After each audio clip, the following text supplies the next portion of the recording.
The woman on the auction block wasn't supposed to survive this. Hands bound, sack over her head, she stood while men laughed and placed bets on how long before she broke. When they ripped the fabric away, the jeers got louder. Her body was their punchline, her worth measured in cruelty. But one man didn't laugh. Colt Rayner saw what they couldn't, defiance burning behind her eyes. What he did next would start a war neither of them expected. Stay with me until the end of this story. Hit that like button and drop a comment with your city so I can see how far this tale travels. The wind cut through Cedar Ridge like a blade looking for skin. Colt Rayner felt it through his worn leather coat as he guided his horse down the main street, the animal's breath forming white clouds in the October air. He'd come for supplies. Salt, ammunition, maybe a new axe handle if the general store had one worth buying. What he hadn't come for was the crowd gathered in the town square, their voices carrying that particular pitch of excitement people get when they're watching something ugly unfold. He should have kept riding, should have minded his own business, and headed straight for Henderson's store. But Colt had always been cursed with curiosity, the kind that got trappers killed when they investigated strange tracks or unusual silence in the woods. So he slowed his horse and moved toward the edge of the crowd, trying to see what had drawn maybe 40 people out into the cold.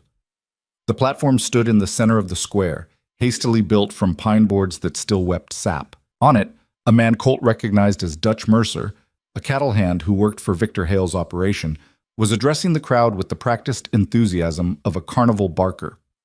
"Now, I know what you're all thinking," Dutch called out, his voice carrying over the murmur of conversation. "You're thinking, Dutch, why should I spend good money on damaged goods?"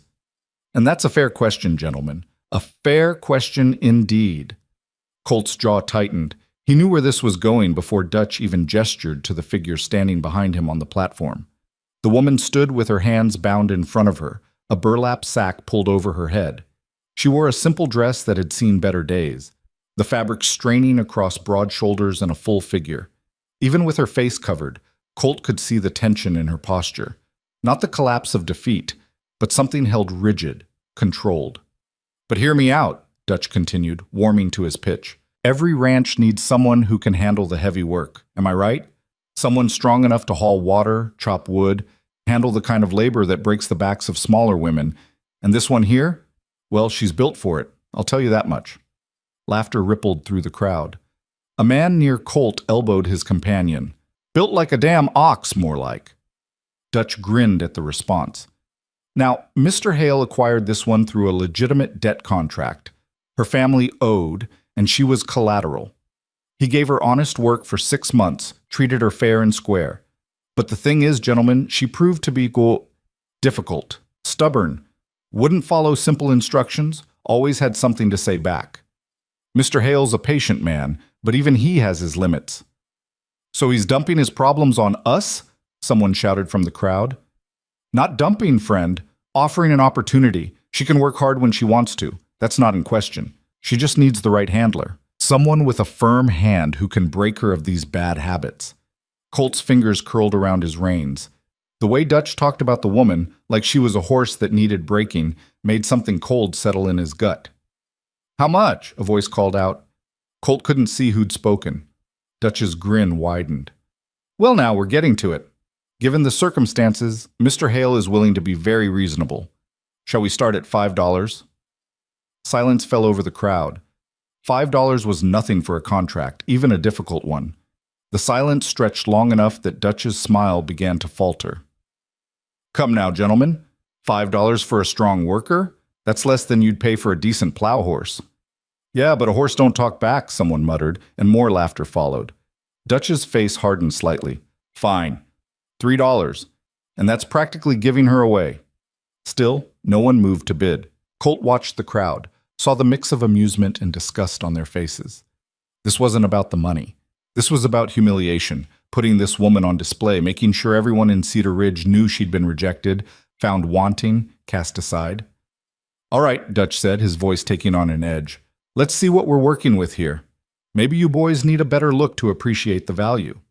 He moved behind the woman and grabbed the burlap sack. She flinched, the first real movement Colt had seen from her, but didn't pull away. Dutch yanked the sack off with theatrical flair. The woman who stood revealed had dark auburn hair pulled back in a practical braid, loose strands escaping to frame a face that was all sharp angles and set jaw. Her eyes were a startling gray-green, and they swept across the crowd with something that looked less like shame and more like barely contained fury. She was perhaps 25, with the kind of face that might have been called handsome rather than pretty. Strong features, a nose that had maybe been broken once, a mouth pressed into a thin line. But it was her body that drew the crowd's reaction. She was tall, taller than Dutch by a couple of inches, with broad shoulders and thick arms that spoke of genuine strength. Her waist was thick, her hips wide, her whole frame carrying the kind of weight that small-minded people equated with worthlessness. The laughter started immediately. "Christ almighty," someone wheezed. "No wonder Hale wants to be rid of her." "I've seen breeding sows with better figures." $3? I wouldn't take her if she came with a gold nugget. The woman's face didn't change. She kept her eyes fixed on some point above the crowd's heads, her breathing steady, her spine straight. But Colt saw the way her bound hands trembled slightly, the only betrayal of what this cost her. Dutch held up his hands for quiet, though he was grinning now. Now, she's not much to look at, I'll grant you. But like I said, she's strong. Put her in the barn or the kitchen, you won't have to look at her much anyway, will you? More laughter. A woman in the crowd, one of the town's respectable matrons, whispered something to her neighbor, both of them looking at the platform with identical expressions of disdain. $2, Dutch announced. "My final offer, gentlemen. $2 for a contract that's got 4 months left on it. That's honest labor for practically nothing." The crowd had started to disperse, the entertainment value clearly outweighing any practical interest. A few men lingered, but more out of morbid curiosity than genuine intent to bid. Dutch's face was reddening now, his humiliation almost matching the woman's. "Fine. $1, one goddamn dollar, and she's yours, contract and all." Colt felt something snap inside him, not dramatically, not like a revelation. It was quieter than that. Just a simple recognition that if he rode away now, he'd carry the memory of this woman's face for the rest of his life. The way she stood tall while they tore her apart, the trembling in her hands that no one else seemed to notice, the fury in her eyes that she kept locked down tight because showing it would only make things worse. He'd spent most of his 32 years alone in the mountains, trapping beaver and marten, avoiding exactly the kind of complications that came from getting involved in other people's business. He had enough for winter, barely, and spending money on anything other than essentials was foolish at best, potentially fatal at worst. But there were some things a man couldn't walk away from and still call himself a man. Colt urged his horse forward through the crowd. People stepped aside, recognizing him vaguely. The trapper who came to town maybe 4 times a year, who kept to himself and didn't cause trouble. He rode right up to the platform and looked Dutch in the eye. "I'll take her." Dutch blinked, clearly surprised. "You will?" $1, you said, contract and all." The crowd had gone quiet again, but this time the silence had a different quality. Confusion, maybe. Curiosity. Colt could feel their eyes on him, could already hear the gossip that would follow. "Well, damn," Dutch said, recovering quickly. "Looks like we have ourselves a buyer after all." He turned to the woman, who was now looking at Colt with an expression he couldn't quite read. "You hear that? You're lucky after all. This gentleman's willing to take you on." "I'll need to see the contract," Colt said, dismounting. "Make sure it's legitimate." Dutch's eyes narrowed slightly. "You questioning Mr. Hale's business practices?"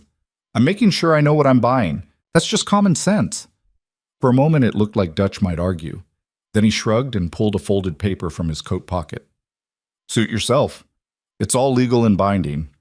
Colt took the document and scanned it quickly. It was indeed a debt contract.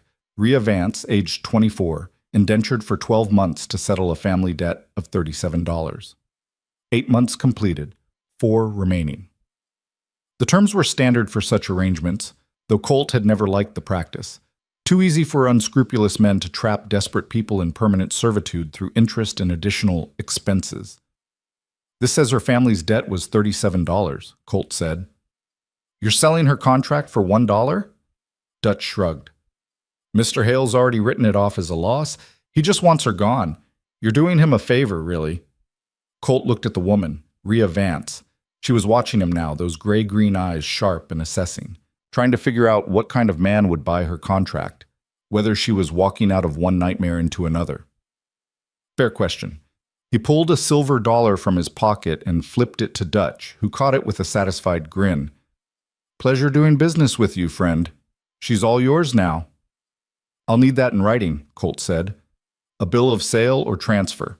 Something that shows the contract's been legally transferred to me. Dutch's grin faltered. That's not really... I'm not taking her anywhere until I have proper documentation, unless you want me to ride out to Hale's ranch and ask him directly. The threat was mild, but it landed. Dutch clearly didn't want Colt anywhere near Victor Hale, probably because Hale hadn't actually authorized this little auction. This had been Dutch's idea, a way to humiliate someone who'd crossed his employer while maybe making a few dollars on the side. Fine, Dutch muttered. He pulled out a stub of pencil and scrawled a few lines on the back of the contract. There. Transfer of contract from Victor Hale to... What's your name? Colt Rayner. Dutch wrote it down and signed with a flourish. Satisfied? Colt took the paper, folded it, and tucked it inside his coat. Then he stepped up onto the platform and pulled his knife from his belt. Rhea Vance went very still, her eyes fixed on the blade. Easy, Colt said quietly, positioning himself so the crowd couldn't see what he was doing. I'm just cutting those ropes. He sliced through the bindings on her wrists with quick efficiency, then stepped back as she brought her hands forward, rubbing at the raw marks where the hemp had bitten into her skin. You can ride? He asked. She nodded, not speaking. There's a horse tied up outside Henderson's store. Brown mare with a white blaze. That yours? Another nod. Get her and meet me at the north edge of town. We're leaving. For the first time, something shifted in her expression.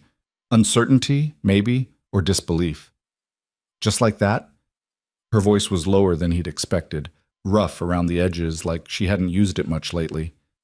Just like that, he confirmed, unless you'd rather stay here and see if anyone else wants to make an offer. That got a reaction, a flash of something raw crossing her face before she locked it down again. I'll get my horse. She moved to step off the platform, but Dutch grabbed her arm. Now hold on. She's got belongings back at Toe. Let go of her, Colt said, his voice flat. Dutch looked at him, seemed to calculate the odds, and released her arm. Fine, but don't come crying when you figure out what a mistake you've made. Rhea Vance walked through the crowd with her head up, ignoring the stares and whispered comments. Colt watched her go, then turned back to Dutch. You tell Hale that the contract's been fulfilled. She's my responsibility now, and he's got no further claim on her or her family. You think he'll just accept that? Colt smiled, though there wasn't much warmth in it. I think he's a smart enough businessman to know when to cut his losses, and if he's not, well, I'm not hard to find. He left Dutch standing on the platform and made his way back to his horse. The crowd was breaking up properly now, the show over. Some people were heading into the general store, others toward the saloon. A few lingered to gossip, casting glances between Colt and the retreating figure of Rhea Vance. Colt ignored them all. He'd learned long ago that people would think what they wanted to think, and trying to explain yourself just gave them more ammunition. Let them gossip. He'd be back in the mountains by nightfall, and their opinions wouldn't follow him there. He rode slowly toward the north end of town, giving Rhea time to collect her horse. His own supplies could wait. Henderson's store would still be there next month, and he had enough salt and ammunition to last a while longer. What he needed now was distance between himself and Cedar Ridge before anyone had second thoughts about the transaction. Rhea was waiting where he'd told her to wait, sitting astride a tired-looking mare that had seen better days. She'd retrieved a battered pack that now hung from her saddle horn, everything she owned in the world, probably. You ready? Colt asked, pulling up alongside her. Where are we going? My cabin, about 8 miles into the mountains. It's remote. Closest neighbor is a day's ride away. You'll have privacy, at least. She studied him with those sharp eyes. And what exactly do you expect from me, in exchange for buying that contract? It was a fair question, asked in a tone that suggested she'd already braced herself for the worst answer. I expect you to work, Colt said bluntly. Same as I do. There's plenty to do before winter sets in hard, firewood to split, meat to smoke, cabin to winterize. I live alone, and I'm behind on preparations. You help me get through the winter, come spring the contract's done, and you're free to go wherever you want. That's it? That's it. She didn't look convinced.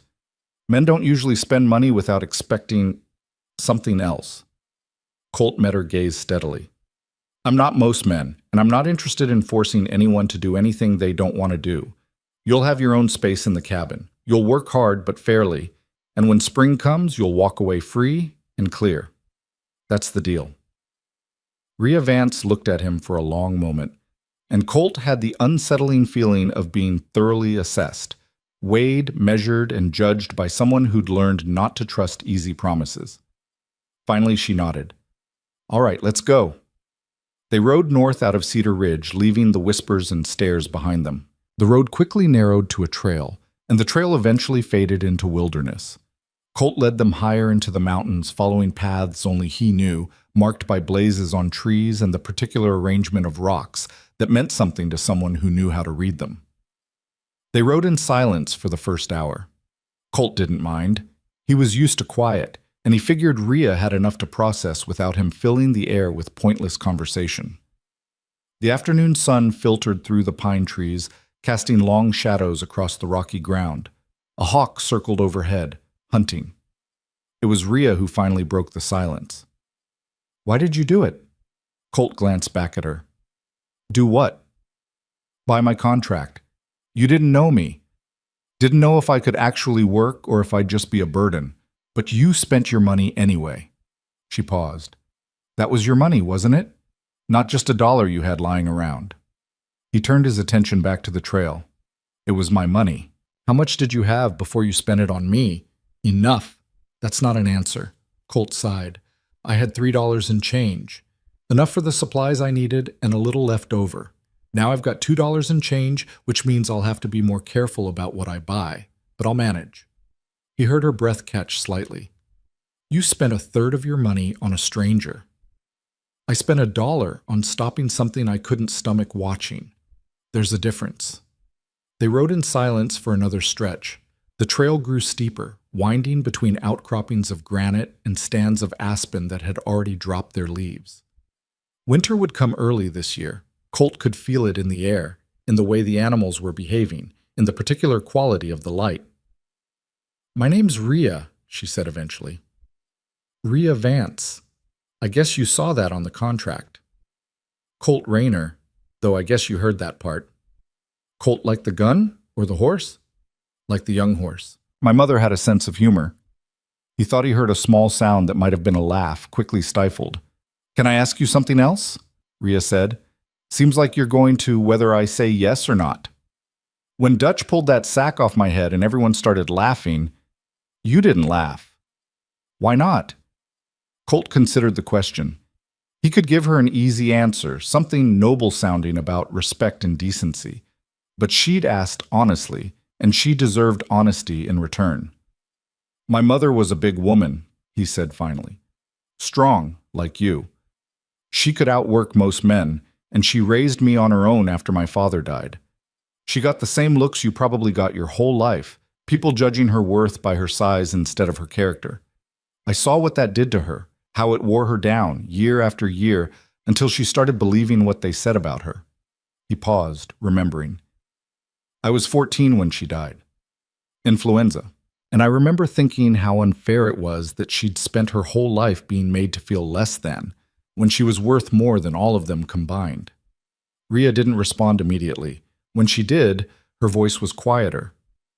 What was her name? Margaret, Maggie, to people she liked. She raised a good son. She raised a stubborn one. Whether that's good remains to be seen. They climbed higher. The air grew thinner, colder. Colt could see his breath now, and the sun was starting its descent toward the western peaks. They'd need to reach the cabin before full dark. These mountains weren't forgiving to those caught out at night without shelter. Tell me about Hale, Colt said. The contract said your family owed him money. How'd that happen? Rhea's voice hardened. My father borrowed money to buy seed for the spring planting. $37. Hale said he'd loan it at reasonable interest, and my father trusted him because he'd been doing business with Hale for years. What my father didn't know was that Hale had changed the terms. Instead of the 5% they'd agreed on, the actual contract said 20% compounding monthly. Colt whistled low. That's not a loan, that's a trap. That's exactly what it was. By harvest time, my father owed over $60. He couldn't pay, and Hale knew it. He said he'd forgive the debt if I came to work for him for a year. Said I'd be helping with household work, cooking, cleaning. My father agreed because he didn't have a choice. Let me guess, it wasn't household work. First week, Hale tried to get me into his bed, told me that was part of my duties, that the contract gave him rights over me. I told him to go to hell. There was grim satisfaction in her voice. He didn't like that, so he sent me to work in the barns instead, doing the heaviest labor he could find, hauling manure, moving hay bales, breaking ice on water troughs in the middle of winter, trying to break me. Did it work? No. I'm stronger than he gave me credit for. I did the work, every bit of it, and I did it well. That made him angrier. He started looking for reasons to extend the contract, charging me for food, for housing, for the clothes I wore, adding on months for every invented infraction. Colt's hands tightened on his reins. That's illegal. Maybe. But who was I going to complain to? The sheriff's in Hale's pocket. The judge comes from the same social circle.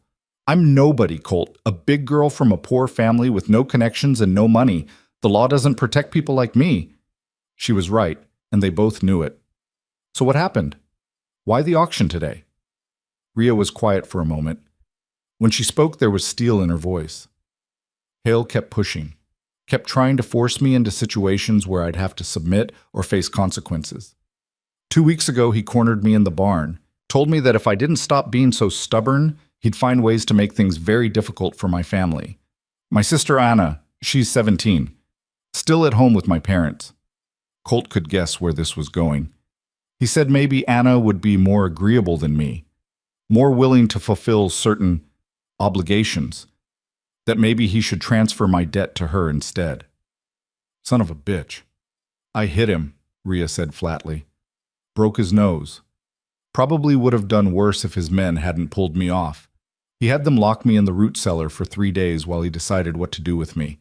When he finally let me out, he said I'd violated the contract by assaulting him. Said he had every right to sell my contract to whoever would take it, and that if I made trouble, he'd make sure Anna ended up in my place. They'd reached a narrow passage between 2 rock faces. Colt led them through single file, waiting until they emerged on the other side before speaking again. Your sister, is she safe? For now. Hale won't move on her immediately. He'll wait to see what I do, whether I cause problems for him. If I disappear quietly, he'll probably leave my family alone. She paused. That's why I didn't fight the auction, why I let Dutch put that sack over my head and parade me around like livestock, because fighting back would put Anna in danger. Colt understood.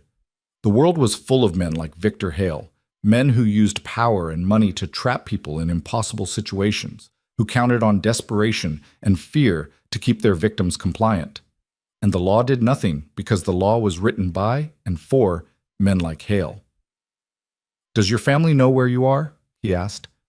No, I couldn't get word to them. For all they know, I'm still at Hale's ranch or dead in a ditch somewhere. We'll fix that. Once we're settled at the cabin, I'll ride back down and get a message to them. Let them know you're safe. And Hale? When he finds out where I went? That's a bridge we'll cross when we come to it. But out here, I'm not so easy to intimidate. And I'd like to see him try to enforce a contract that he sold for $1. Rhea made a sound that might have been a laugh or might have been something more bitter. You don't know him. He doesn't let go of things. He'll see this as a challenge to his authority. Then I guess he'll learn that authority doesn't mean much when you're 8 miles into the mountains facing someone who knows how to survive out here. They rode on as the sun sank lower, painting the peaks in shades of gold and crimson. The temperature dropped steadily, and Colt could feel the promise of snow in the air. Another week, maybe 2, and the first storm would hit. They needed to be ready. The cabin finally came into view as they rounded a bend in the trail. It sat in a small clearing surrounded by pine and spruce, a sturdy structure built from hand-hewn logs with a stone chimney rising from one end. A lean-to stable stood to one side, big enough for the horses and Colt's pack mule. A stream ran nearby, its water clear and cold. It wasn't much, but it was home. "Welcome to paradise," Colt said dryly, dismounting. "I know it's not fancy, but it's warm and dry, which is more than you can say for most places up here." Rhea slid off her horse, moving stiffly. The ride had been long, and Colt noticed her rubbing her lower back as she looked around the clearing. "It's quiet," she said. "That's the point. Come on, I'll show you inside and get a fire going. You must be frozen." The cabin's interior was simple. One main room with a fireplace, a table, 2 chairs, and a bed in one corner. Shelves lined the walls, holding supplies and equipment. Colt's traps hung from pegs, along with his rifle and spare coat. Rhea stood in the doorway, taking it all in. "You said I'd have my own space." "You will. I'll sleep in the lean-to with the horses for now. You take the bed." "That's ridiculous. It's getting too cold for that. I've slept in worse conditions.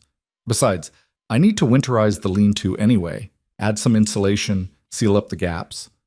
Might as well do it now while I'm motivated." She looked like she wanted to argue, but exhaustion was written across her face. The day had been long, the emotional toll even longer. "We'll figure it out," Colt said. "For tonight, you rest. Tomorrow, we'll start planning how to get through the winter." He built up the fire while Rhea sank into one of the chairs, her eyes tracking his movements. Colt pulled out some dried venison and hardtack, adding a small pot of beans that had been soaking since morning. It wasn't much of a meal, but it would do. As the food warmed, he found himself acutely aware of the strangeness of the situation. He'd lived alone for nearly 3 years now, and before that, his companionship had been limited to other trappers who passed through. Having another person in his space felt foreign, uncomfortable in ways he hadn't anticipated. But when he glanced at Rhea and saw her hands still shaking slightly as she held them toward the fire, saw the shadows under her eyes and the tension she carried in her shoulders, he knew he'd made the right choice. Whatever complications this brought, they were better than the alternative of riding away and leaving her to Hale's revenge. "Here," he said, handing her a tin cup of beans and a piece of venison. "It's not fancy, but it'll stick to your ribs." She took the food and ate mechanically, like someone who'd learned not to expect much from meals. They ate in silence, the only sounds the crackling of the fire and the wind beginning to pick up outside. When they'd finished, Rhea set down her cup and looked at him directly. "I need you to understand something," she said. "I'm not helpless. I'm not some damsel who needs rescuing. What you did today, buying that contract, it gave me a chance I wouldn't have had otherwise, and I'm grateful for that. But I'm not going to be a burden. I pull my own weight. I always have. I never thought otherwise. And when spring comes and that contract's done, I'm leaving. I have plans, things I need to do. This is temporary. We clear on that?" "Crystal clear?" She nodded, satisfied. "Good. Then we'll get along fine." Colt showed her where the blankets were stored, where to find water and the outhouse. He gathered his own bedroll and spare blanket, preparing to head out to the lean-to. "Colt," Rhea said as he reached the door. He turned back. "Thank you," she said simply, "for what you did today, for not laughing. You don't need to thank me." "Yeah," she said, "I do." He stepped out into the cold night air, closing the door behind him. The stars were brilliant overhead, undimmed by any town lights. A wolf howled somewhere in the distance, and another answered. The mountains settling in for the night, ancient and indifferent to human drama. Colt made his way to the lean-to and spread his bedroll in the corner farthest from the horses. It was cold, but he'd slept in worse. He lay there thinking about Rhea Vance, about Victor Hale, about the choice he'd made and what it might cost him. But mostly, he thought about the way she'd stood on that platform, with her head held high while they tried to break her. The fury in her eyes that she'd kept locked down tight. The strength it took to endure that kind of humiliation and not shatter. His mother would have liked her, he thought, would have recognized in Rhea the same stubborn refusal to be defined by other people's judgments. Tomorrow they'd start the real work, preparing for winter, figuring out how to survive the months ahead. Tomorrow they'd have to think about Victor Hale and what he might do when he discovered where his former property had gone. But tonight, Colt had done something he could live with. He'd stood up when it mattered, and he'd given someone a chance they wouldn't have had otherwise. In the mountains, where survival depended on making the right choices at the right moments, that felt like enough. For now. The first snow came 3 days after they arrived at the cabin, falling in thick, wet flakes that blanketed the clearing by mid-morning. Colt woke to the sound of an axe biting into wood, steady, rhythmic strikes that spoke of someone who knew what they were doing. He pushed himself out of his bedroll, his breath fogging in the cold air of the lean-to. Through the gaps in the boards, he could see Rhea in the clearing, her back to him as she worked through the woodpile he'd been meaning to split for the past 2 weeks. She'd already gone through a quarter of it, the split logs stacked neatly to one side. He pulled on his boots and coat, then stepped out into the snow. "You know you don't have to prove anything on day 3. Rhea didn't stop swinging. "Not proving anything, just cold, and we need firewood." "I was going to get to it." "When? After the ground froze solid?" She brought the axe down, splitting a thick log cleanly in two. "You've been sleeping in a half-finished lean-to for 3 nights because you gave me the cabin. Least I can do is make sure you don't freeze to death before spring." Colt watched her work for a moment. She moved with the kind of efficiency that came from years of hard labor, no wasted motion. Her breath came out in white puffs, and sweat had already darkened the back of her shirt despite the cold. "You always this stubborn?" he asked. "Says the man who spent his last dollar on a stranger." She paused long enough to look at him. "We're both stubborn. Difference is, I know how to split wood." "Fair enough. I'll start working on breakfast." "Already ate. There's some cornmeal mush left if you want it." Colt went inside and found she'd not only made breakfast but had reorganized his shelves, sweeping out the corners and arranging his supplies in a way that actually made sense. The fire was built up properly, radiating heat throughout the small space. He ate the mush. It was better than anything he'd made in months, and tried not to feel unsettled by how quickly she'd made herself useful. He'd expected, well, he wasn't sure what he'd expected. Maybe someone who needed time to recover, to adjust. Not someone who woke up before dawn and started improving his entire living situation. By noon, they'd split enough wood to last a month. Rhea worked without complaint, hauling the split logs to the covered area beside the cabin where they'd stay dry.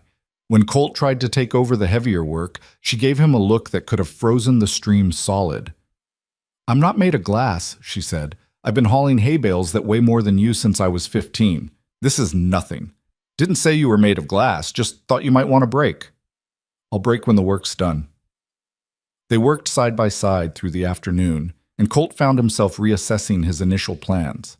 He'd figured on doing most of the heavy preparation himself while Rhea handled lighter tasks, cooking, mending, maybe helping with the easier chores. But watching her work, seeing the strength in her arms and back, he realized he'd underestimated her. Not because of her size, but because he'd fallen into the same trap as everyone else, assuming that someone who'd been beaten down would need time to recover before being useful. Rhea Vance wasn't interested in recovery time. She was interested in survival. When the sun started its descent behind the western peaks, they finally stopped. Colt's shoulders ached, and his hands were raw despite his calluses. Rhea looked tired but satisfied, surveying the stacked wood with the expression of someone who'd accomplished something real.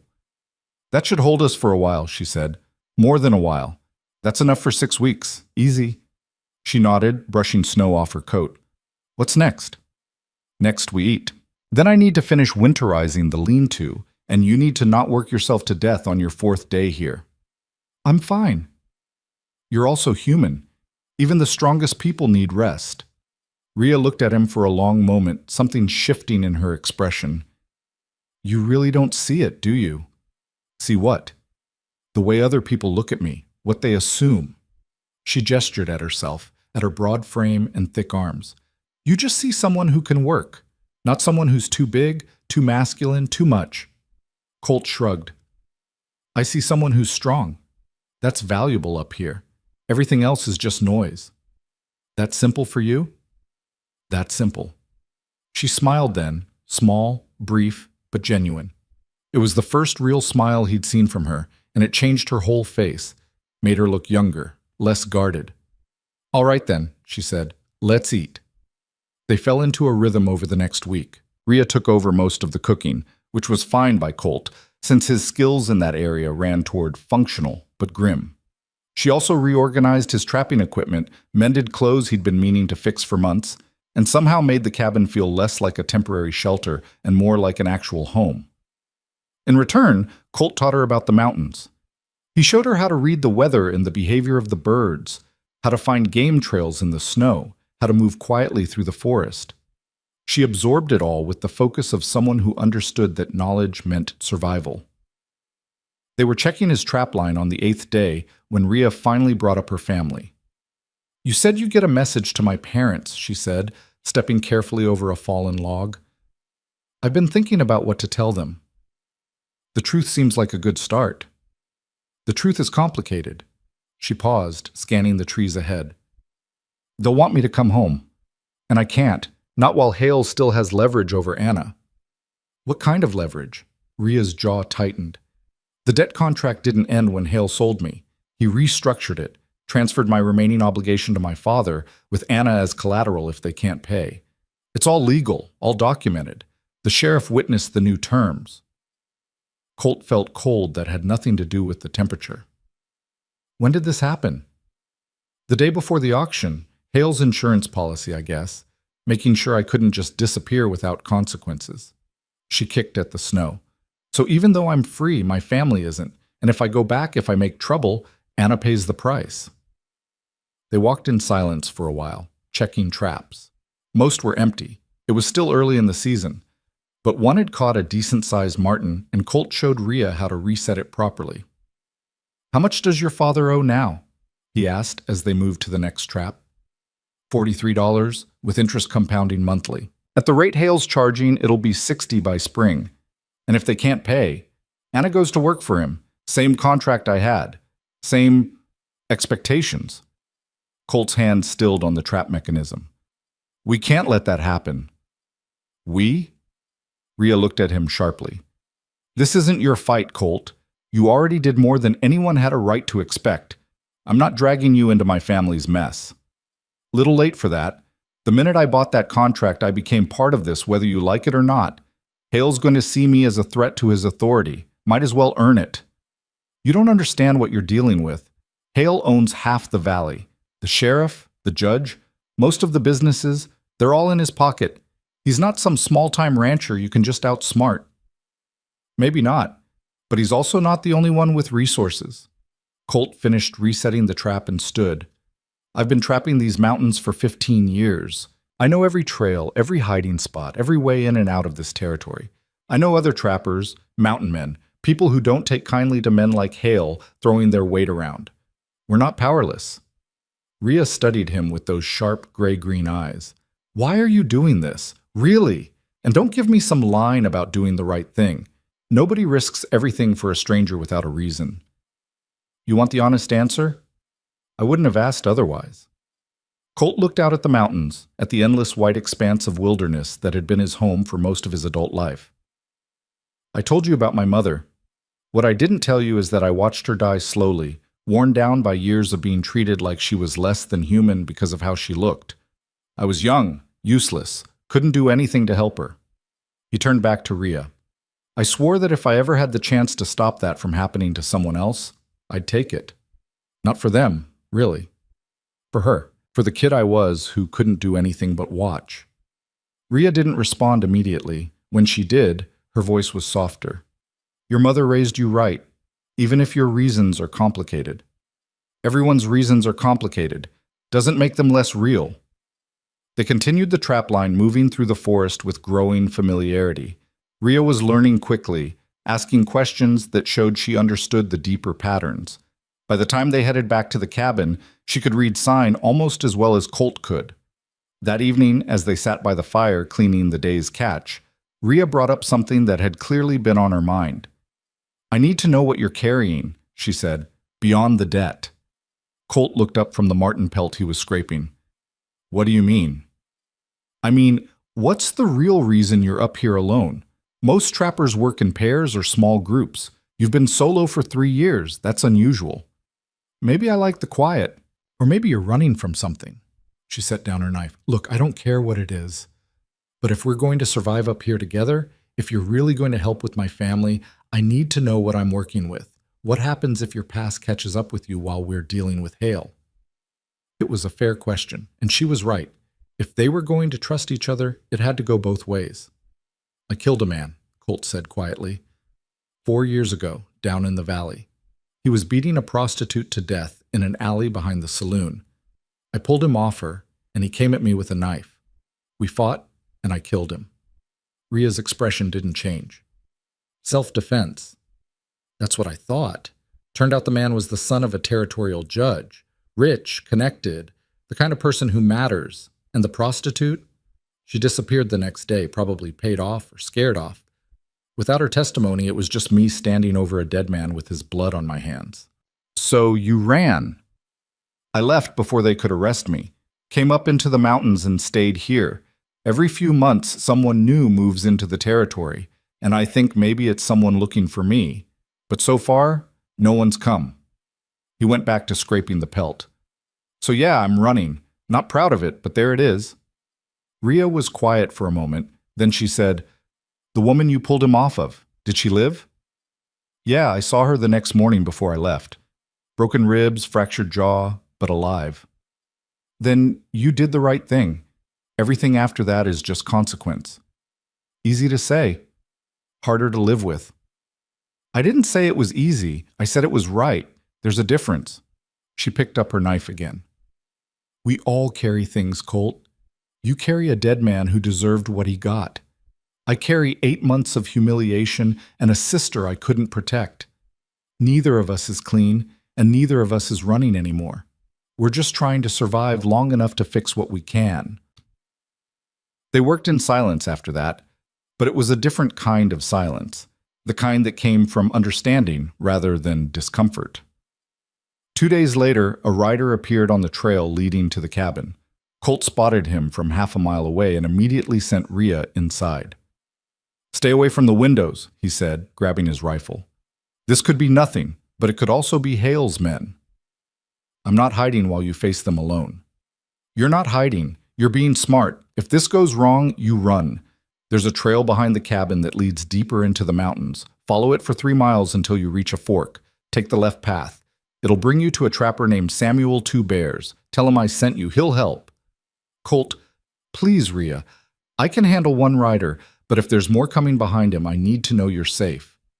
She looked like she wanted to argue, but finally nodded and moved away from the door. Colt stepped outside, rifle held casually but ready, and waited for the rider to approach. It wasn't one of Hale's men. It was worse. The man who dismounted in front of the cabin wore a deputy's badge and the kind of face that had seen too much and stopped caring somewhere along the way. He was maybe 40, lean and weathered, with eyes that assessed everything and gave nothing back. "Colt Rayner?" he asked, though his tone suggested he already knew the answer. "Depends on who's asking." "Deputy Marcus Webb. I'm here on official business regarding a debt contract transfer." He pulled out a folded paper. "You purchased a contract from Dutch Mercer 12 days ago. Contract for 1 Ria Vance. That correct?" "It is." "Well, there's been a complaint filed. Mr. Victor Hale claims the sale was unauthorized and invalid, says Dutch had no authority to sell the contract, and that Miss Vance remains his legal property." Colt's finger moved to the trigger guard of his rifle. "That's interesting, considering I have a signed bill of sale." "Let me see it." Colt didn't move. "You got a warrant to be on my property, Deputy?" Webb's expression didn't change. "I'm here as a courtesy, Rayner, trying to keep this civil. But if you want to make it difficult, I can ride back to town and come back with the sheriff and a half-dozen men. Your choice." Civil would have been Hale accepting that he sold a contract for $1 and moving on with his life. This feels more like harassment. Mr. Hale is a respected businessman. He has rights. So does Ria Vance. Or did those disappear when she refused to share his bed? Something flickered in Webb's eyes. Not quite surprise, but recognition. He'd heard about Hale's reputation then. Probably ignored it like everyone else did. "That's a serious accusation," Webb said carefully. "It's the truth. But I'm guessing the truth doesn't matter much when it comes to men like Hale." Webb was quiet for a moment. Then he said, "Show me the bill of sale." Colt calculated his options. He could refuse, force Webb to leave and come back with reinforcements. But that would just delay the inevitable and possibly escalate things. Or he could cooperate, let Webb see that everything was legal, and hope the man had enough integrity left to accept reality. He made his choice. "It's inside. I'll get it." "I'll come with you." "No, you won't. You'll wait out here like a civilized person, or you can leave right now and come back with that warrant." Webb considered this, then nodded. 5 minutes. Colt went inside where Rhea stood pressed against the wall beside the door, a kitchen knife in her hand. He almost smiled at the sight. She might not have a gun, but she'd armed herself with what she had. "It's Deputy Webb," he said quietly. "Wants to see the bill of sale. Says Hale's claiming the transfer was invalid." "Of course he is." Rhea's grip on the knife tightened. "What are you going to do?" "Show him the paperwork. Hope he's honest enough to accept it." "And if he's not?" "Then we've got bigger problems than one deputy." Colt retrieved the contract and bill of sale from his pack, checking to make sure everything was in order. Dutch's signature was clear, the terms explicit. It might not hold up in a court controlled by Hale, but it was legally binding enough to give Webb pause. He went back outside and handed the papers to the deputy. Webb read them carefully, his expression neutral. "This says Dutch Mercer sold the contract with authorization from Victor Hale," Webb finally said. "That's what it says. But Hale's claiming he gave no such authorization." "Then Hale should take it up with Dutch Mercer. I bought a contract in good faith from someone who represented themselves as having the authority to sell. That's legal and binding." Webb folded the papers and handed them back. "Here's the situation, Rayner. Legally, you might have a case, but practically, Hale owns the judge who'd hear this dispute. You're not going to win in court." "So you're saying the law doesn't matter?" "I'm saying you need to be realistic. Hale wants Miss Vance back, and he's got the resources to make that happen one way or another. You'd be smart to negotiate some kind of settlement before this gets ugly." "Settlement." Colt kept his voice level. "Like what? I give her back and Hale promises not to have his men burn my cabin down?" "I'm trying to help you here." "No, you're trying to help Hale. There's a difference." Colt stepped closer. "You know what he is. What he does to women who work for him. You can't tell me you don't know." Webb's jaw tightened. "What I know doesn't change the reality of power in this valley." "Then maybe it's time someone changed that reality." "You really want to go to war with Victor Hale over a woman you barely know?" "I don't want to go to war with anyone, but I'm not handing her over to a man who'll abuse her, and I'm not backing down because that man has money and connections. So if Hale wants to make this a fight, he can try. But he should know that I'm a lot harder to intimidate than he thinks." Webb looked at him for a long moment. Then he mounted his horse. "I'll tell Hale what you said. But don't mistake a warning for a threat, Rayner. Whatever happens next, you brought it on yourself." "Tell Hale one more thing," Colt said. "Tell him that if he comes after Rhea's sister, if he tries to enforce that debt contract against her family, he won't have to worry about courts or deputies. He'll have to worry about me." Webb nodded slowly. "I'll pass that along." He rode away and Colt watched until he disappeared down the trail. Only then did he let out the breath he'd been holding. Rhea emerged from the cabin, still holding the knife. "That could have gone worse. Could have gone better, too. What do we do now?" Colt looked at her. This woman who'd been bought and sold, humiliated and discarded, but who still stood ready to fight with nothing but a kitchen knife if that's what it took. "Now?" he said. "Now we prepare for the worst and hope for the best, and we make damn sure that when Hale makes his move, we're ready for him." Rhea nodded, her expression hardening. "Then we'd better get to work." They spent the rest of the day reinforcing the cabin. Colt showed Rhea where he kept his spare ammunition, taught her how to load and fire his rifle, and mapped out defensive positions around the clearing. If Hale sent men, they'd find a fortress, not an easy target. That night, as they sat by the fire cleaning weapons, Rhea spoke without looking up from the rifle she was learning to disassemble. "I need to tell you something else about Hale." "All right." "He keeps records. Ledgers documenting every shady deal, every bribe, every contract manipulation. He's paranoid about being betrayed, so he documents everything as insurance." Colt's hand stilled. "You've seen these ledgers?" "I filed them for 6 months. He thought I was too stupid to understand what I was reading, but I understood plenty. Names, dates, amounts, proof of every illegal thing he's done for the past 10 years. "Where does he keep them?" "In a safe in his office, but there's a problem." She finally looked up at him. "He's not the only one with copies. He sends duplicates to someone else. Someone with power, someone who'd protect him if things went wrong. I don't know who, but it's someone important. So even if we got the ledgers from his safe, we wouldn't have everything." "Right. But we'd have enough to make things very uncomfortable for him. Enough to shift the balance of power, maybe. Colt considered this. You're talking about robbery, breaking into his ranch, cracking a safe, stealing documents. That's serious. I'm talking about survival, about protecting my sister and making sure Hale can't keep destroying people's lives. She set down the rifle. I know it's a lot to ask. You've already risked plenty for me, but if we're going to really stop him, we need leverage. The ledgers are leverage. Even if we got them, using them could backfire, make him more dangerous. Or it could be exactly what we need to force him to release Anna and leave my family alone. Ria's voice was steady, determined. I'm going after those ledgers, Colt. With you or without you. I'd rather it be with you. Colt looked into the fire, thinking about risk and reward, about the line between justice and revenge, about what his mother would have done in his place. We'd need a plan, he finally said. A good one. And we'd need to know exactly where the safe is, how to open it, and how to get in and out without getting caught or killed. Ria smiled, fierce and dangerous. I know all of that. I worked there for 8 months, remember? I know the layout, the guard rotations, where Hale keeps the safe combination. I know everything except how to crack a safe. Lucky for you, I spent a summer working for a locksmith before I came to the mountains. I can crack most safes given enough time. Then we've got what we need. Maybe, but we're not doing this tomorrow. We plan carefully, we prepare, and we don't move until we're ready. One mistake and we're both dead or in prison. Agreed. They sat in silence for a while, the weight of what they were planning settling over them. This wasn't just about surviving the winter anymore. This was about taking the fight to Victor Hale, about turning the tables on a man who'd built his power on the backs of people he considered beneath him.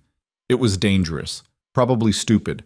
But looking at Ria's face in the firelight, seeing the determination there, Colt knew they were going to do it anyway. One more thing, Ria said.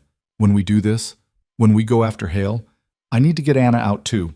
I'm not leaving her there while we tear his empire apart. We'll get her out. I promise you that. Ria met his eyes, searching for certainty. Whatever she saw there must have satisfied her, because she nodded and went back to cleaning the rifle. Outside, the wind picked up, howling through the trees. The first real storm of winter was coming. They could feel it in the air, in the way the animals had gone quiet, in the particular quality of the cold. But inside the cabin, plans were being made. Alliances were being forged, and two people who'd been cast aside by a cruel world were preparing to fight back. The mountains were about to learn that some people couldn't be broken, no matter how hard you tried. And Victor Hale was about to learn that the woman he'd tried to destroy had become something far more dangerous than he'd ever imagined. She'd become someone with nothing left to lose and everything to fight for. The storm hit 2 days later, burying the mountains under 3 feet of snow and giving them the cover they needed. Colt used the time to reach out to the men he knew, trappers and mountain folk who lived on the edges of civilization and had their own reasons for distrusting men like Victor Hale. Samuel Two Bears came first, arriving on snowshoes with a rifle strapped to his back and a grim expression that said he already knew why Colt had sent word. He was Shoshone, maybe 50 years old, with hands scarred from decades of traplines and eyes that missed nothing. "You're planning something stupid," Samuel said by way of greeting, shaking snow off his coat as he stepped into the cabin. "Probably," Colt admitted. Samuel's eyes found Ria, who was stirring a pot of stew over the fire. "This the woman Dutch was selling?" "Ria Vance. Ria, this is Samuel Two Bears, best tracker in these mountains, and one of the few men I'd trust with my life." Ria nodded acknowledgement.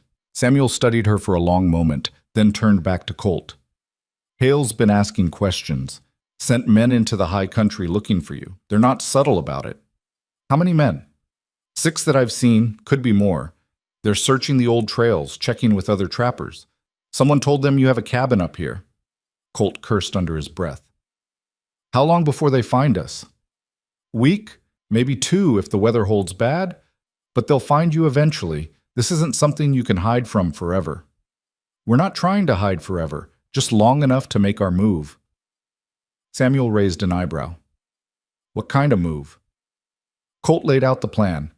Breaking into Hale's ranch, getting the ledgers, freeing Anna. Samuel listened without interrupting, his expression growing darker with each detail. You're right, he said when Colt finished. That is stupid, but possible. Possible and smart are different things. Samuel accepted a cup of coffee from Rhea. Hale's got 8 men working security on that ranch, armed, experienced. You're talking about walking into a fortress. We've got advantages they don't. Rhea knows the layout, the routines. I can crack the safe. And if we hit them during the right window, we can be in and out before they realize what's happening. What window? Rhea spoke up. First Tuesday of every month, Hale rides into town for a meeting with the territorial governor's representative. Takes his 2 best men with him, leaves the ranch with reduced security for about 4 hours. It's the only predictable gap in their defenses. Samuel looked at her with new respect. You've been planning this. I've been surviving. Planning comes with the territory. First Tuesday, Colt said. That's in 5 days. We move then, or we wait another month. And I don't think we have another month before Hale's men find this place. Samuel was quiet, considering.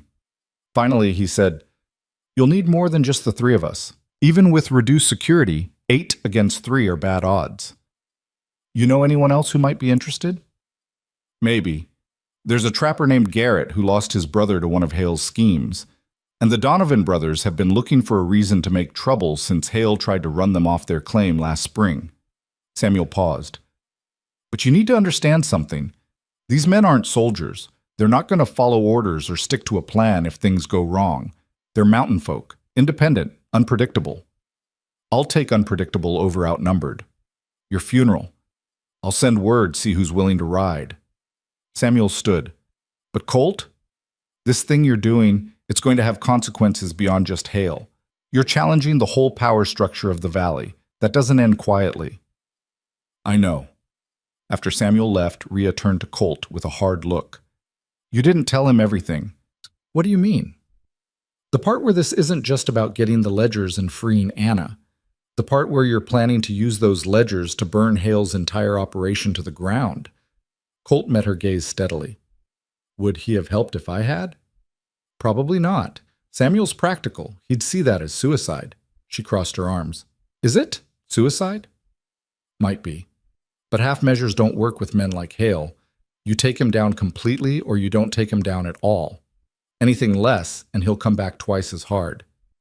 So we're going for broke. We're going for broke. Rhea nodded slowly. Good. I'm tired of running, tired of being afraid. If we're doing this, we do it right. The next 3 days passed in a blur of preparation. Garrett arrived first, a lean, angry man in his 30s with a scar running down his left cheek and a grudge that burned hot enough to melt snow.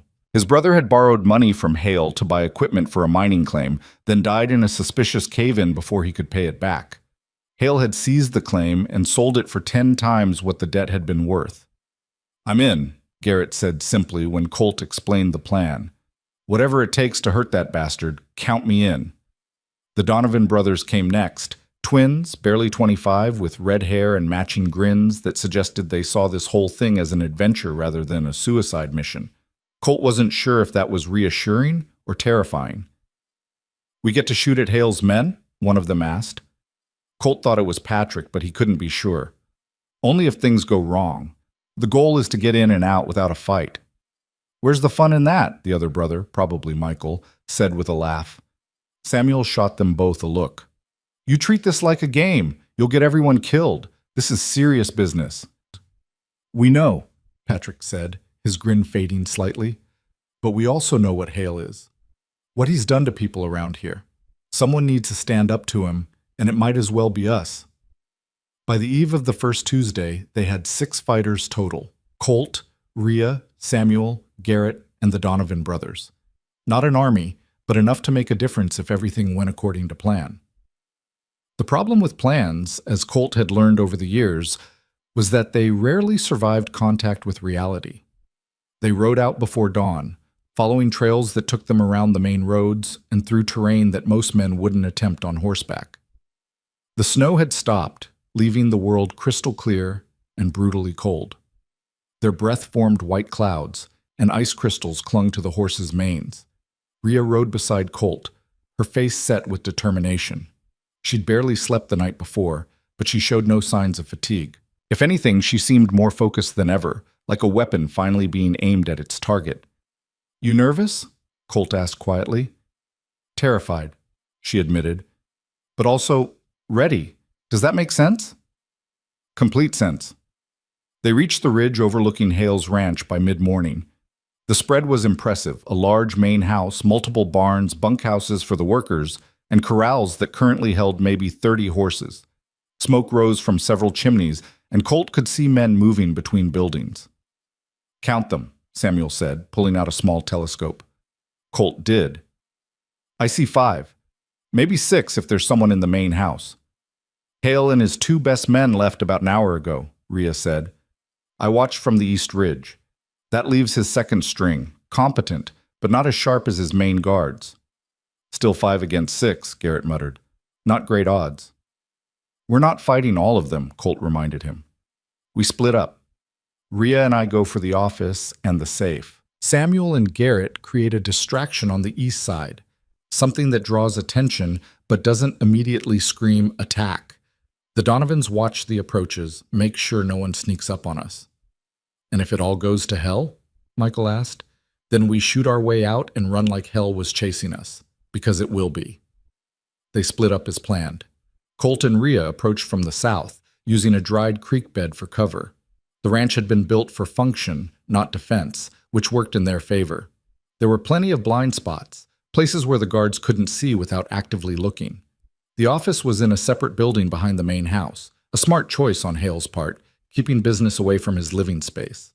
Rhea had drawn detailed maps from memory, showing every window, every door, every possible entry point. They reached the building without incident. Rhea tested the back door and found it locked, which they'd expected. Colt pulled out his lockpicks and went to work, his fingers stiff from the cold but still functional. It took him maybe 2 minutes to feel the pins click into place. The door swung open silently. They slipped inside, closing it behind them. The office was exactly as Rhea had described. Desk, filing cabinets, a portrait of some stern-looking ancestor on the wall, and behind the portrait, set into the wall, was the safe. Guard outside, Rhea whispered, peering through the front window. He's at the corner of the main house, about 40 yards away. We've got maybe 3 minutes before he makes his next round. Colt moved to the portrait and swung it aside. The safe was a Herring Hall Marvin, decent quality for its time, but not impossible to crack. He pressed his ear against the door and began working the dial, listening for the subtle clicks that would tell him when each tumbler fell into place. Outside, somewhere to the east, a loud crash echoed across the ranch. Shouting followed, men calling to each other in alarm.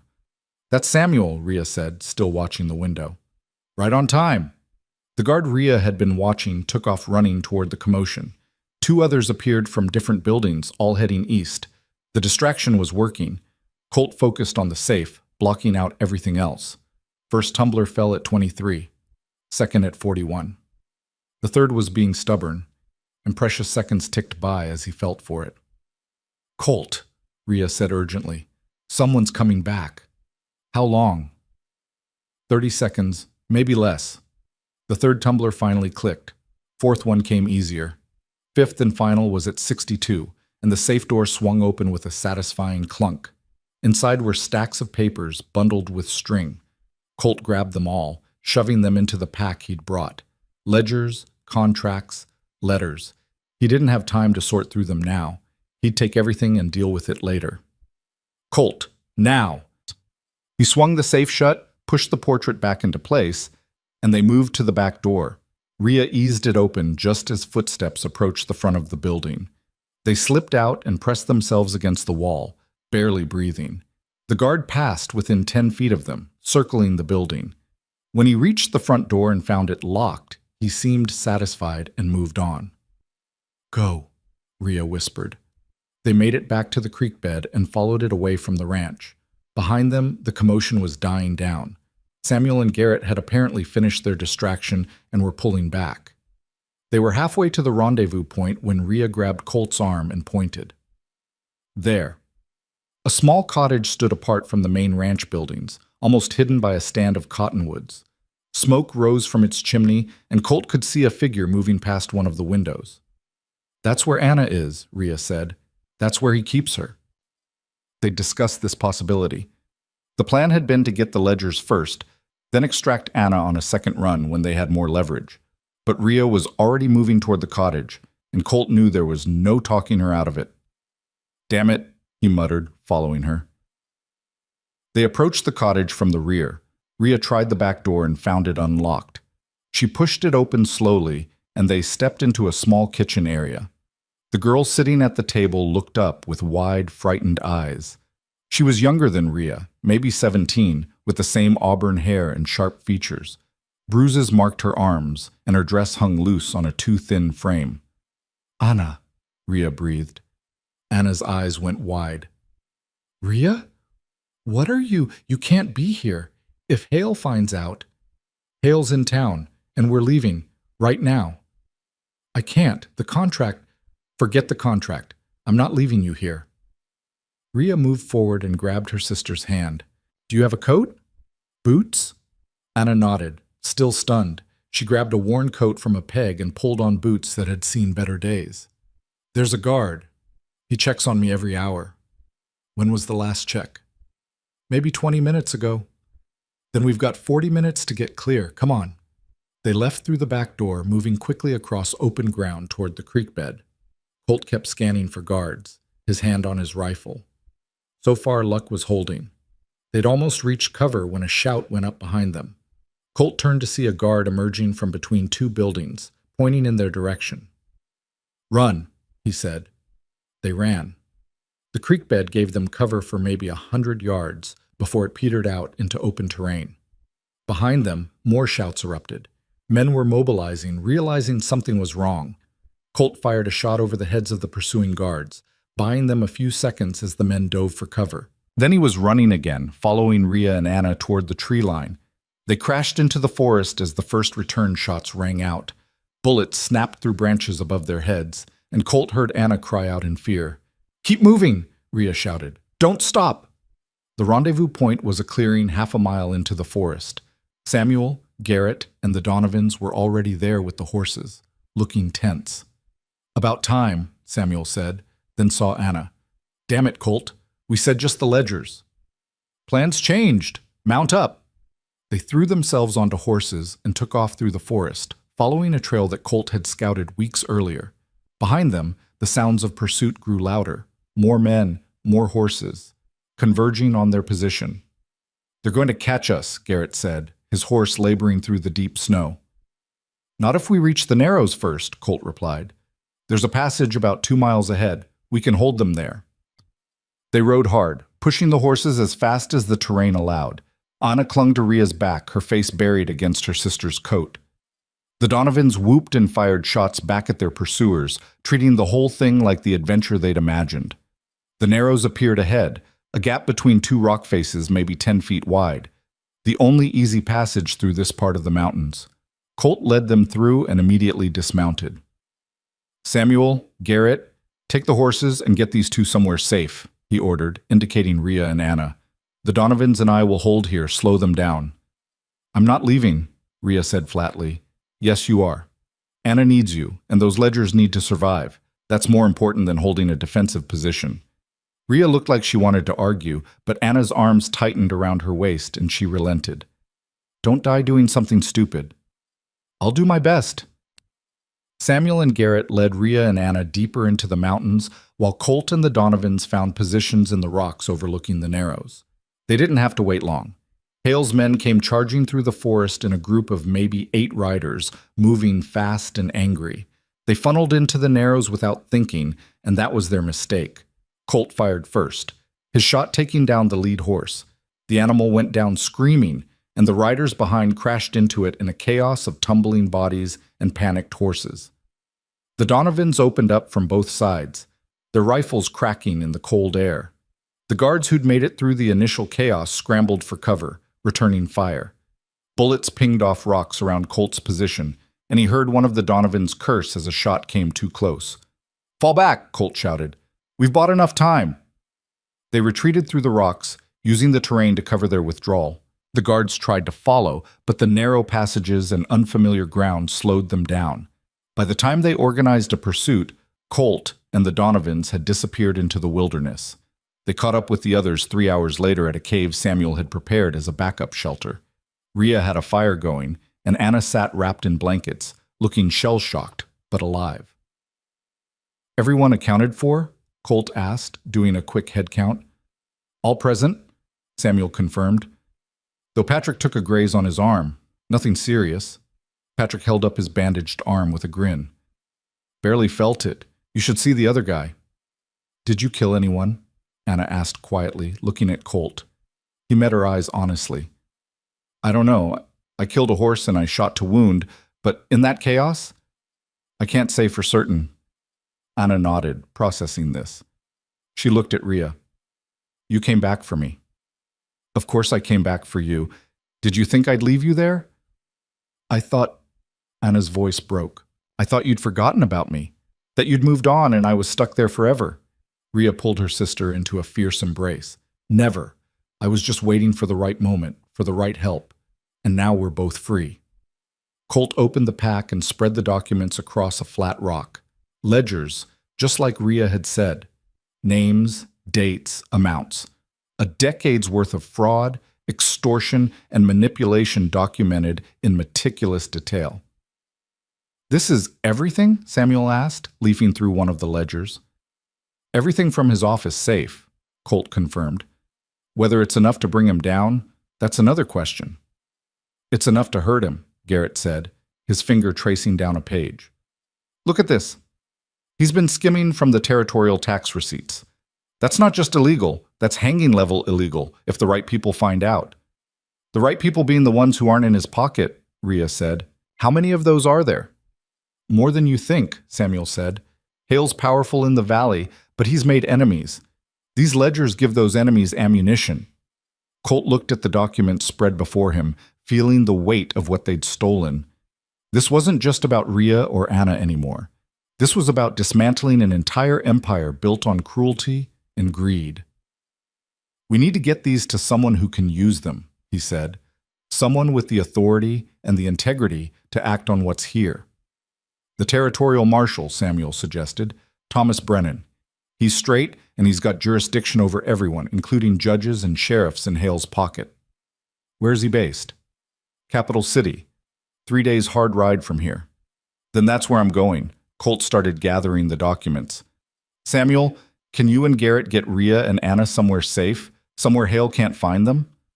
"I have a winter camp in the high country. No one knows about it except me and a few trusted friends. They'll be safe there." "I'm going with you," Rhea said. "No, you're not. Your sister needs you and you need to stay alive to testify if this goes to trial." "Colt's right," Samuel said. "You're a witness to Hale's crimes. You're as valuable as those ledgers, maybe more. Stay with Anna. Stay hidden. Let Colt handle the marshal." Rhea looked like she wanted to fight it, but Anna's hand found hers and squeezed. She sighed. "Fine, but you send word the moment you're back. And if something happens to you, I'm burning that ranch to the ground myself." "Noted." They rested in the cave for a few hours, then split up. Samuel led Rhea and Anna north toward the high country. Garrett and the Donovans scattered to their own territories, ready to spread word of what had happened and watch for Hale's retaliation. Colt headed east toward the capital, riding hard through country that grew less wild with each mile. The ledgers were wrapped in oilcloth and secured in his saddlebags. Every time his horse stumbled, every time he heard hoofbeats behind him, his hand went to his rifle. But the pursuit never came. Either Hale's men had lost the trail, or they'd decided that chasing one man through the wilderness wasn't worth the risk. Colt reached the capital on the third day, exhausted and half-frozen.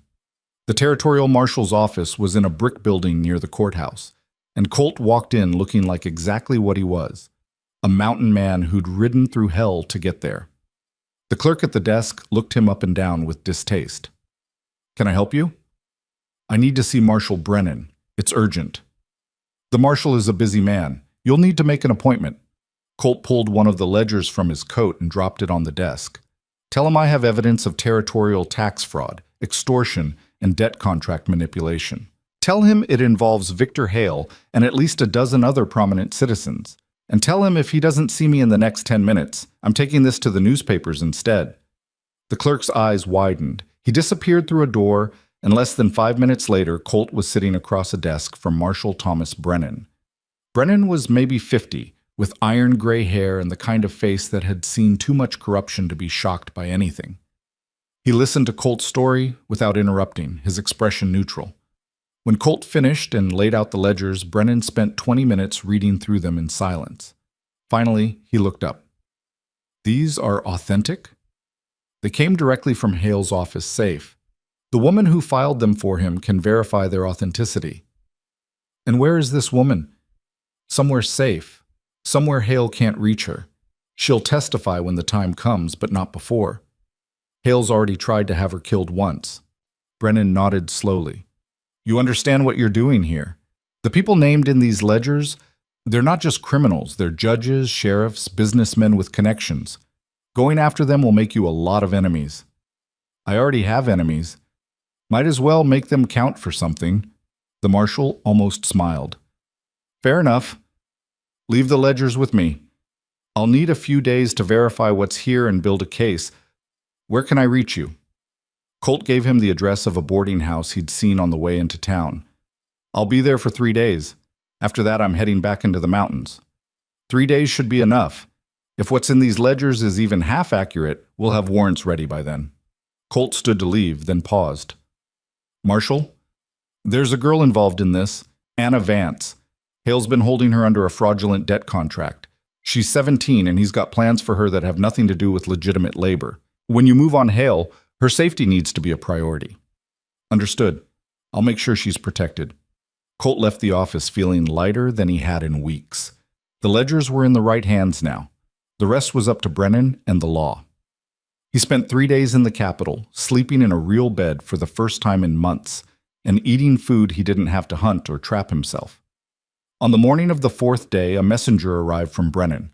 Warrants had been issued. A federal judge, one not in Hale's pocket, had reviewed the evidence and authorized arrests for Victor Hale and 16 other men named in the ledgers.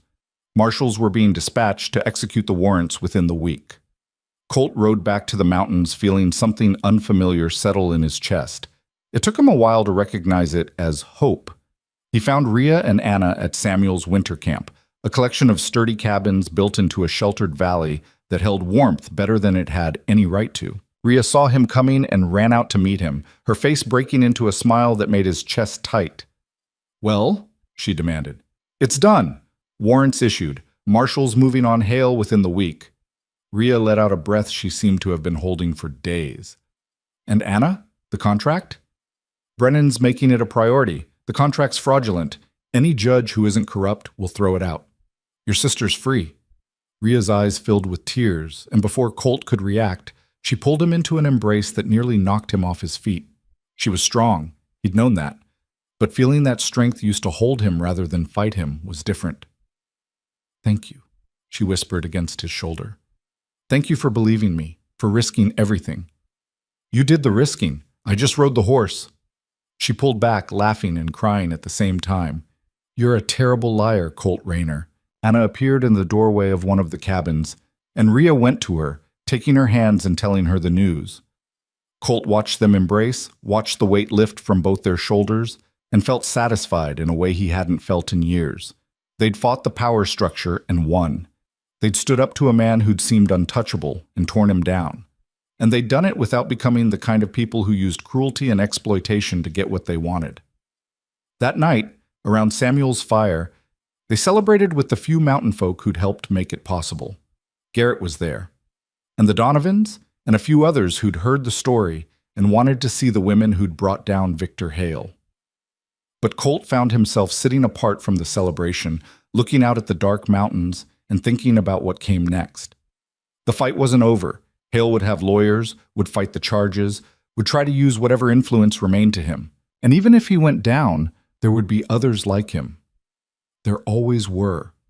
Rhea found him there, sitting on a fallen log at the edge of the firelight. "You all right?" she asked. "Just thinking."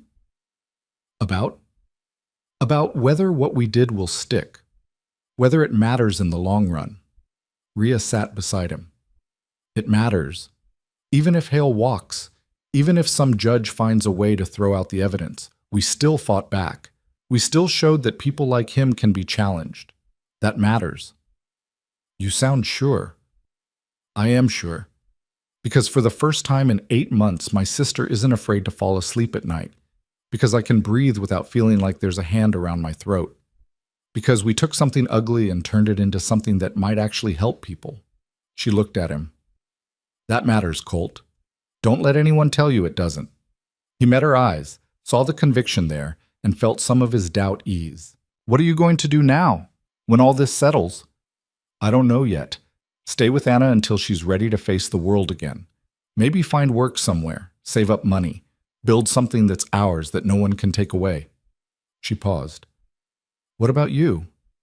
Back to the cabin, I guess. Back to trapping and living alone. Alone?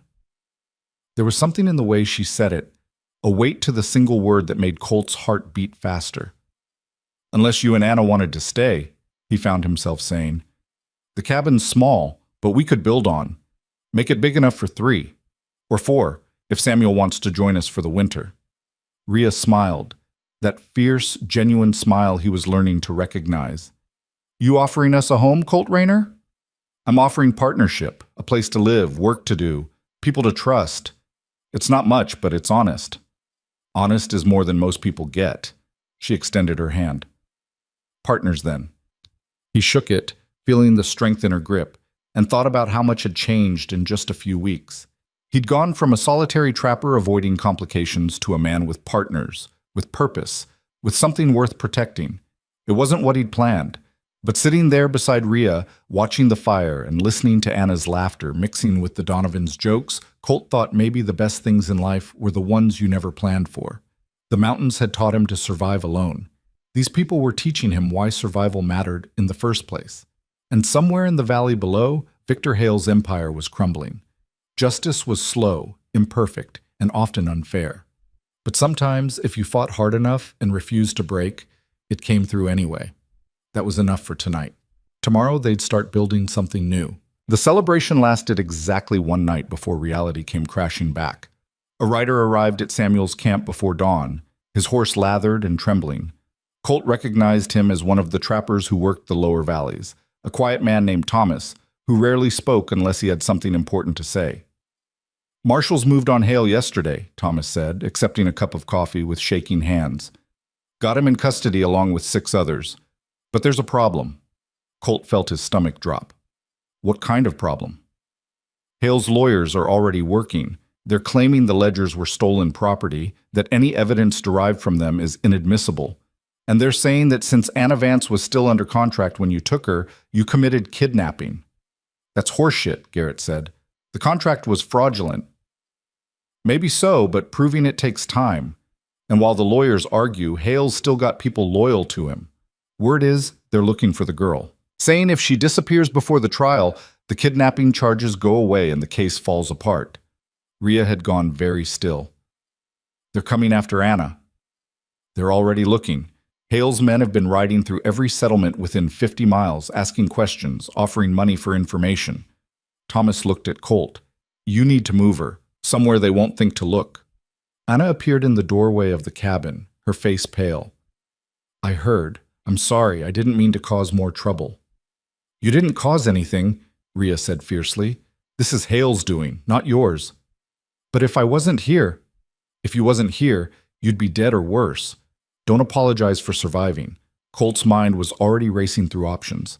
Samuel's camp was safe for now, but it wouldn't stay that way once Hale's men started searching the high country. They needed somewhere unexpected, somewhere that wouldn't be connected to any of them. I know a place, he said slowly, about 40 miles north across the territorial line. There's a settlement there, mostly Shoshone and a few white trappers who've married into the tribe. They don't have much love for territorial law or the men who enforce it. You think they'd hide her? Samuel asked. I think they'd protect someone who needed protecting, especially if that someone was running from men like Hale. Colt looked at Anna. But it means leaving everything familiar behind. Living in a place where you don't know anyone, don't speak the language, don't understand the customs. Anna's voice was steady despite her fear. Is it safe? Safer than here. And safer than anywhere else I can think of. Then I'll go. Rhea stood. We'll go. I'm not sending her alone. Rhea, you're the primary witness. If you disappear too, I don't care. Anna's my sister. Where she goes, I go. Colt saw the determination in her face and knew argument was pointless. Fine. We leave in an hour. Samuel, can you get word to Marshal Brennan? Let him know what's happening and where we're headed? Already on it. They packed quickly, taking only essentials. Colt loaded extra ammunition and checked his rifle twice. The Donovans volunteered to ride with them as far as the territorial line, providing extra security for the journey. The ride north was tense. Every sound made Colt's hand drift toward his weapon. Every ridge they crested could hide an ambush, but the trail stayed clear, and by nightfall they'd covered 20 miles. They made a cold camp in a rocky hollow, not risking a fire that might give away their position. Anna sat wrapped in blankets, trying not to shiver. She'd been quiet all day, withdrawn into herself. Rhea sat beside her sister, speaking in low tones. Colt couldn't hear the words, but he could see Anna gradually relaxing, some of the tension leaving her shoulders. Patrick Donovan settled beside Colt, chewing on a piece of dried meat. You think Hale's men are following us? I think they're trying. Whether they can actually track us through this terrain is another question. What happens if they catch up? We make sure they regret it. Patrick grinned. I was hoping you'd say that. They took turns keeping watch through the night. When Colt's shift came around midnight, he found Rhea still awake, staring up at the stars. Can't sleep? He asked quietly. Too much thinking. She patted the ground beside her. Keep me company? He sat, careful to keep his rifle within easy reach. The night was clear and brutally cold, the kind of cold that made your bones ache. I keep wondering if we did the right thing, Rhea said. Not with Hale. That was definitely right. But dragging Anna into all this. Making her run again when she just got free. You didn't drag her into anything. Hale did that when he decided to use her as leverage. I know. But knowing it and feeling it are different things. She pulled her coat tighter. She was always the gentle one, you know? I was the big sister who could take a hit and keep going.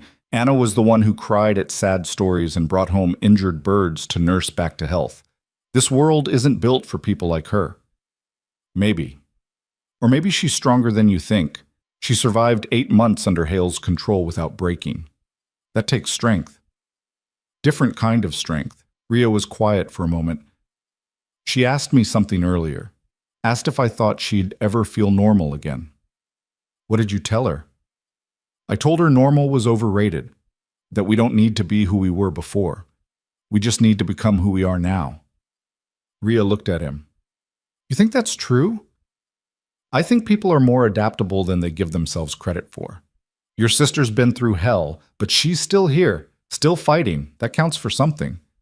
You're surprisingly optimistic for someone who lives alone in the mountains. Not optimistic, just realistic. I've seen what people can survive when they have to.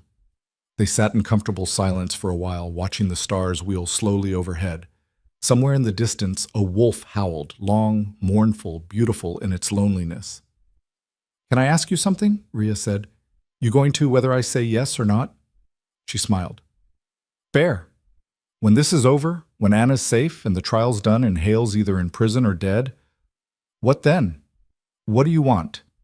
Colt considered the question. A month ago, he would have said he wanted to go back to his solitary life, to the predictable rhythm of trap lines and seasonal hunting. But that was before Rhea, before Anna, before he'd remembered what it felt like to be part of something larger than survival. I want to build something, he said finally. Not just a cabin, but a real home. A place where people who've been beaten down can catch their breath and figure out what comes next. A place where being different or damaged or difficult doesn't make you worthless. That's a big dream for a trapper. Maybe, but I've got help now, if she's interested. Rhea's hand found his in the darkness, her fingers rough and calloused and warm. She's interested. They reached the settlement 2 days later, exhausted and half-frozen, but alive. The place wasn't much to look at. Maybe 20 structures scattered along a creek, smoke rising from stone chimneys. But the people who emerged to greet them had the kind of steady confidence that came from living on their own terms. An older Shoshone woman approached, her face weathered but kind. She spoke in heavily accented English. Samuel Two Bears sent word, said you needed sanctuary. For her, Colt said, indicating Anna. Men are hunting her, bad men with money and lawyers. The woman looked at Anna for a long moment, taking in the bruises that had faded to yellow-green, the way the girl held herself like she expected to be hit. Something shifted in the woman's expression. I am Mourning Dove. This is my home. She turned to the gathered people and spoke in Shoshone. Several nodded. She turned back to Colt. She can stay. We will protect her. They might come looking. Let them come. This is not their land, not their law. Mourning Dove's smile was sharp. We have dealt with bad men before. Anna stepped forward, her voice small but clear. I don't want to be a burden. Can you work? Yes, ma'am. Then you will not be a burden. Come. You need food, rest. Mourning Dove looked at Rhea. You stay also? Rhea glanced at Colt, and he could see the conflict in her eyes. She wanted to stay with Anna, but she also knew she was needed elsewhere. As a witness. As someone who'd fought Hale and lived to tell about it. I need to go back, Rhea said quietly. The trial? I'll be okay, Anna interrupted. Rhea, you've been protecting me my whole life. Let these people help now. Let yourself do what you need to do. Anna, please, I'm not asking you to abandon me. I'm asking you to trust me to survive without you for a little while. The sisters embraced and Colt looked away, giving them privacy. When they finally separated, both had tears on their faces. Mourning Dove led Anna toward one of the larger structures. At the doorway, Anna turned back and waved. Rhea waved back, her hand trembling slightly. She'll be safe here, Colt said. I know, doesn't make leaving her any easier. They stayed one night at the settlement, sleeping in a guest lodge that was surprisingly comfortable. In the morning, Mourning Dove gave them supplies for the journey back, smoked fish, pemmican, and a warning. Men came through here 3 days ago, she said. White men, asking about strangers. We told them nothing, but they are looking. Be careful. How many men? 4 that we saw. Could be more. Colt and Rhea left before dawn, the Donovans riding with them. They took a different route back, avoiding the main trails and sticking to terrain that would slow down any pursuit. They were 2 days from Samuel's camp when the Donovans' horses picked up a scent that made them nervous. Michael dismounted and checked the ground, his expression darkening. Riders came through here recently, maybe 6 hours ago, heading in the same direction we are. Could be trappers, Patrick said, but he didn't sound convinced. Could be, or could be Hale's men. Colt scanned the surrounding forest. Either way, we need to assume we're being followed. They picked up the pace, pushing the horses harder than was wise in the rough terrain. As the sun began to set, they spotted smoke rising ahead, too much smoke for a campfire. That's Samuel's camp, Rhea said, her voice tight. They approached cautiously, weapons drawn. What they found made Colt's blood run cold. The main cabin was burning, flames consuming the structure they'd celebrated in just days before. The other buildings were ransacked, supplies scattered across the snow. And in the center of the camp, tied to a post, was Samuel. He was barely conscious, blood streaming from a cut above his eye. His hands were bound behind him, and his coat had been stripped away despite the freezing temperature. Colt was off his horse before it fully stopped, running to Samuel with his knife already out. He cut the ropes and caught Samuel as he collapsed. Easy, I've got you. Samuel's eyes focused with difficulty. Hale's men, 8 of them, came looking for the girl. Where are they now? Rode out maybe an hour ago, headed toward the territorial line. They think Anna's still with you. The Donovans had already started beating out the flames, trying to save what they could of the cabin. Rhea brought water and blankets, helping Colt get Samuel wrapped up and warmed.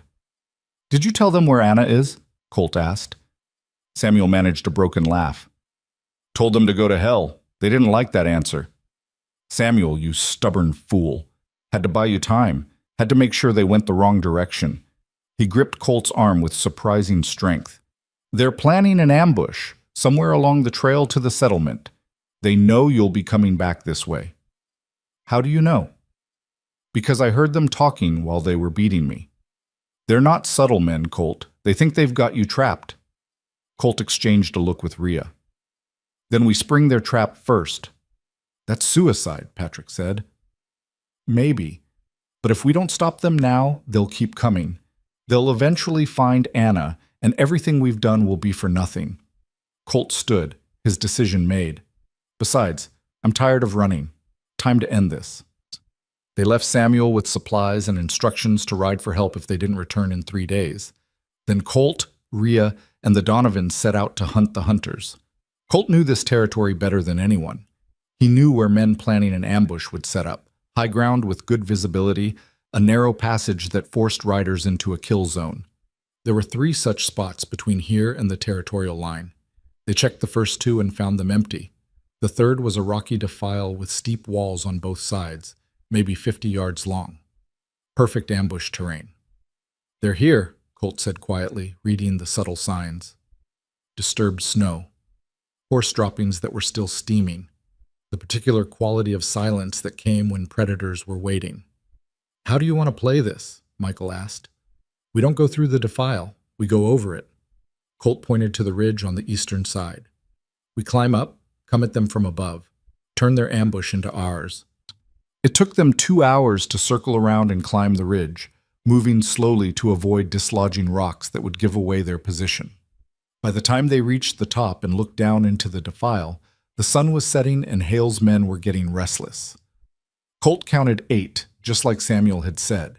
They were positioned on both sides of the passage, rifles ready, watching the southern approach where they expected their targets to appear. "We don't have the high ground everywhere," Rhea whispered. 4 of them are on the opposite ridge." "I know, but we've got surprise, and we've got gravity." Colt checked his rifle. "When I fire the first shot, you all open up. Aim to wound if you can, kill if you have to. The goal is to break their position and send them running. And if they don't run, then we make them wish they had." Colt took careful aim at the nearest man, a large fellow with a scar across his cheek that Colt recognized from Cedar Ridge. One of Dutch Mercer's friends, the kind of man who enjoyed hurting people weaker than himself. He squeezed the trigger. The rifle cracked, and the scarred man went down clutching his shoulder. For a moment, there was stunned silence. Then chaos erupted. The Donovans opened fire from their positions, their shots echoing off the rocky walls. Hale's men scattered, trying to find cover that didn't exist. 2 more went down in the first volley. The remaining 5 tried to return fire, but they were shooting uphill at targets they could barely see in the fading light. Rhea's rifle spoke once, twice. Each shot was careful, controlled.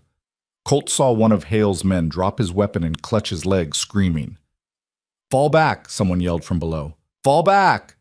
The remaining men scrambled for their horses, dragging their wounded with them. Colt let them go, not interested in slaughter. The point had been made. When the last of them disappeared down the trail, Colt and the others descended into the defile. 3 men lay on the ground, alive but badly wounded. Colt approached the scarred man, who was pressing his hand against his bleeding shoulder. "You're going to ride back to Hale," Colt said quietly. "You're going to tell him that Anna Vance is beyond his reach. Tell him that his ledgers are with the territorial marshal. Tell him that if he sends men after us again, we won't aim for shoulders next time." "Hale will never stop," the man gasped. "You're all dead, you just don't know it yet." "Maybe, but Hale's empire is burning whether he stops or not. The ledgers prove that. All he's doing now is deciding how many people he takes down with him." Colt stood. "Get your men and get out of here, and pray we don't meet again." They watched the wounded men struggle onto their horses and limp away into the growing darkness. When they were gone, Patrick whooped with victory. "Did you see them run? Scared like rabbits." "They'll be back," Rhea said quietly. "Maybe not those men, but others. As long as Hale has money, he'll have people willing to do his dirty work." "Then we'll deal with them too," Colt said. "One fight at a time." They returned to Samuel's camp and found him already working to rebuild what had been destroyed. Other trappers had appeared. Word had spread about the attack, and mountain folk took care of their own. "Heard shooting," Samuel said. "Figured either you won or I'd be attending funerals." "We won, for now. For now's all anyone gets. You did good, Colt." Over the next week, more news filtered in from the valley. The territorial marshal had brought formal charges against Victor Hale and 14 others named in the ledgers. The trials would begin in spring, once the mountain passes cleared enough for witnesses to travel safely. Hale himself was out on bail, confined to his ranch under guard.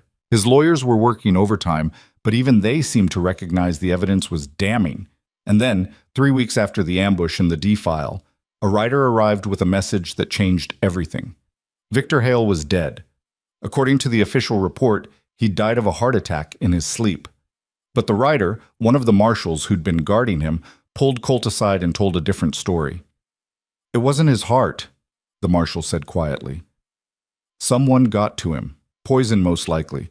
Fast acting, leaves few traces. By the time we found him, he'd been dead for hours." "Who?" Colt asked. "Could be anyone. He had enemies all over the territory. Could be someone from his own organization, worried he'd start naming names to reduce his sentence. Could be someone he wronged years ago who finally got their chance. Could even be one of the other men facing charges, eliminating a potential witness." "Will there be an investigation?" The marshal shrugged. "Probably. But between you and me?" Not much enthusiasm for it. A lot of people are breathing easier with Hale dead. Nobody wants to work too hard to find his killer. After the marshal left, Colt told Rhea the news. She received it with mixed emotions, satisfaction that Hale could never hurt anyone again, but also a sense of incompleteness, like a story that ended on the wrong page. "I wanted to face him in court," she said. "I wanted to tell everyone what he did, what he was. Now he's just gone, and people will remember him as a businessman who got caught up in legal troubles. Some people will remember him that way, but the people he hurt? We know the truth. That has to be enough." "Is it?" Colt thought about it. "Yeah, I think it is. Justice isn't always neat and satisfying. Sometimes it's just making sure the bad guy can't hurt anyone else, however that happens." Word was sent to Anna that she could return home if she wanted. With Hale dead and the contracts voided, she was truly free. But Anna sent back a message saying she wanted to stay at the settlement for a while longer, that she'd found peace there and wasn't ready to leave it yet. Rhea accepted this with grace, understanding that her sister needed to heal in her own way and on her own timeline. As winter deepened and the mountain passes became impassable, Colt and Rhea returned to the cabin. True to his word, Colt began building an addition, a second room that would give them more space, more privacy, more room to grow. Rhea worked beside him, her strength making tasks that would have taken Colt weeks alone go much faster. They fell into an easy partnership, learning each other's rhythms and habits. One evening, as they sat by the fire after a long day of construction, Rhea spoke the question that had been hanging between them for weeks. "What are we, Colt, you and me?" He looked at her, this woman who'd been bought and sold and humiliated but had never broken. This woman who'd fought beside him, trusted him, built with him. "I don't know," he said honestly, "but I know I'm better with you than without you, and I know that when I think about the future, you're in it. That's enough for me. Is it enough for you?" Rhea smiled, that fierce, genuine smile that still made his chest tight. "Yeah, it's enough." Outside, snow fell in thick curtains, burying the world in white silence. Inside, two people who'd been cast aside by a cruel world built something new. It wasn't perfect. It wasn't easy. But it was theirs, built on honesty and respect and the understanding that sometimes the strongest foundations are laid by people who know what it means to fall and get back up. The fight for freedom had been won. Now came the harder work of figuring out what to do with it. But neither of them was afraid of hard work. They'd faced worse than an uncertain future. Together, they could face anything. Spring came late to the mountains that year, but when it finally arrived, it brought more than just thawing streams and returning birds. It brought visitors. The first was Marshal Brennan himself, riding up to the cabin on a gray mare that looked as tired as he did. Colt and Rhea were working on the new addition when they spotted him, and Rhea's hand went instinctively to the rifle leaning against the wall. "Easy," Brennan called out, raising both hands. "I come in peace, and with news." They invited him inside, and Colt poured coffee while the marshal warmed himself by the fire. He looked older than when Colt had last seen him, the lines around his eyes deeper. "The trials wrapped up last week," Brennan said. 13 convictions out of 14 defendants. The only one who walked was Judge Morrison, and that was purely because he had enough friends in high places to bury the evidence. "And the others?" Rhea asked. "Prison, various sentences ranging from 5 to 20 years. The sheriff's badge is being worn by someone new, someone who actually believes in the law. Half the territorial land office got replaced. It's not perfect, but it's better than it was. What about Hale's estate? Colt asked. That's actually why I'm here. Brennan pulled out a document. His assets are being liquidated to pay restitution to his victims. Your family is on that list, Miss Vance. The debt your father owed? It's been voided, and you're entitled to compensation for the months you worked under false pretenses. Ria's hands trembled as she took the paper. How much? $340. It's not everything he stole from you, but it's what we could recover. $340. More money than Ria had ever seen in her life. More than enough to start over, to build something real. There's more, Brennan continued. The territorial governor was impressed by your testimony, both of you. He's authorized the creation of a commission to investigate contract labor practices throughout the territory. They want Miss Vance to serve on it. Ria looked up sharply. Me? You understand the system better than anyone. You lived through it, and you're proof that it can be challenged. Brennan leaned forward. I won't lie to you. It won't be easy. A lot of powerful people profit from the current system, and they won't give it up without a fight. But if you're willing to stand up and tell your story, you could help change things for thousands of people. I'm not a politician. I'm not educated or refined or you're a survivor. That's worth more than education. Brennan's voice was gentle. But I understand if you want to refuse. You've already given enough. No one could blame you for wanting to just live your life in peace. Ria looked at Colt, who could see the conflict in her eyes. She wanted peace. She deserved peace. But she also had a chance to turn her suffering into something meaningful. How long would it take, she asked. This commission work? Meetings twice a month in the capital. Each session lasts 2 or 3 days. It's a year commitment, maybe 2 if things go well. And I'd have to leave here. Leave the cabin. Some of the time, yes, but not permanently. Not unless you wanted to. Colt spoke up before Ria could refuse. Do it. She turned to him. Colt, do it. This is important, and I'll still be here when you get back. He managed a smile. I survived alone for years. I can handle a few days at a time. It's not just a few days, it's weeks, months, maybe years of going back and forth, of digging up everything that happened with Hale and putting it on display for strangers to judge. I know, and I know it'll be hard, but you told me once that we don't need to be who we were before. We just need to become who we are now. So who are you now, Ria? Someone who hides in the mountains, or someone who fights to make sure what happened to you doesn't happen to others? Ria was quiet for a long moment. Then she turned to Brennan. I'll do it, on one condition. Name it. Anna serves with me. She deserves a voice in this too, and she's stronger than people think. I'll make it happen. After Brennan left, Ria stood at the window looking out at the mountains. Colt came to stand beside her, not touching but close enough that she could feel his presence. You sure about this? She asked. I'm sure you need to try. Whether it works out or not, you need to know you tried.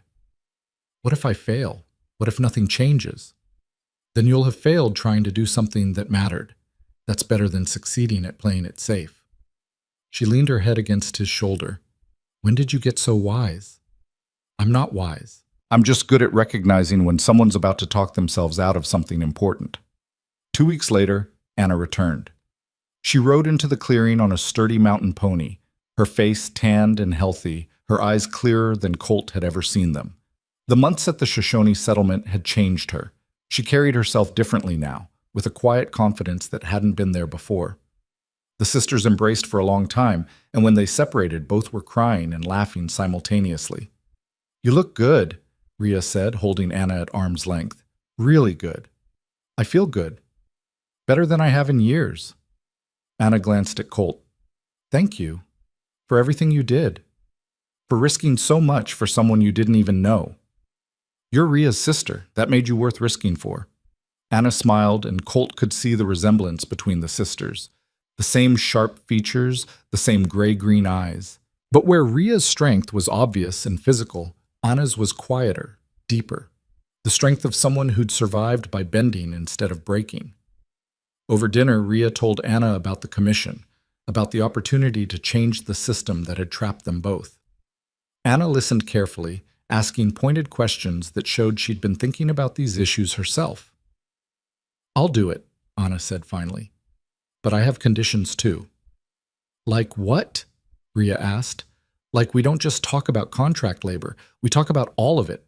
The way women are treated as property, the way our bodies and our work are valued less than men's, the way being poor means you have no rights. If we're going to do this, we do it right."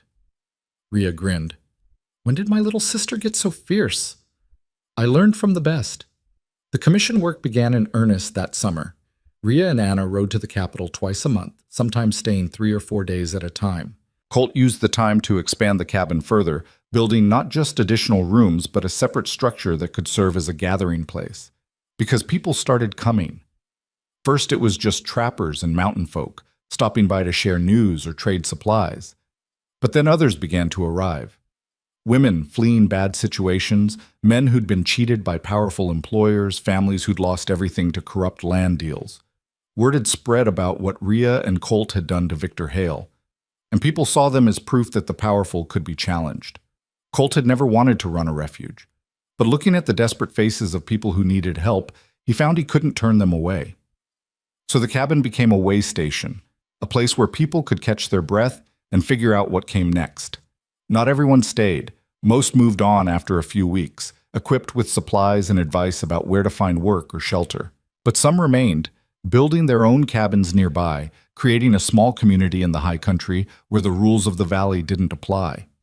Samuel Two Bears became a permanent fixture, his own camp destroyed, and no desire to rebuild it alone. The Donovan brothers came and went, always ready to help when trouble threatened.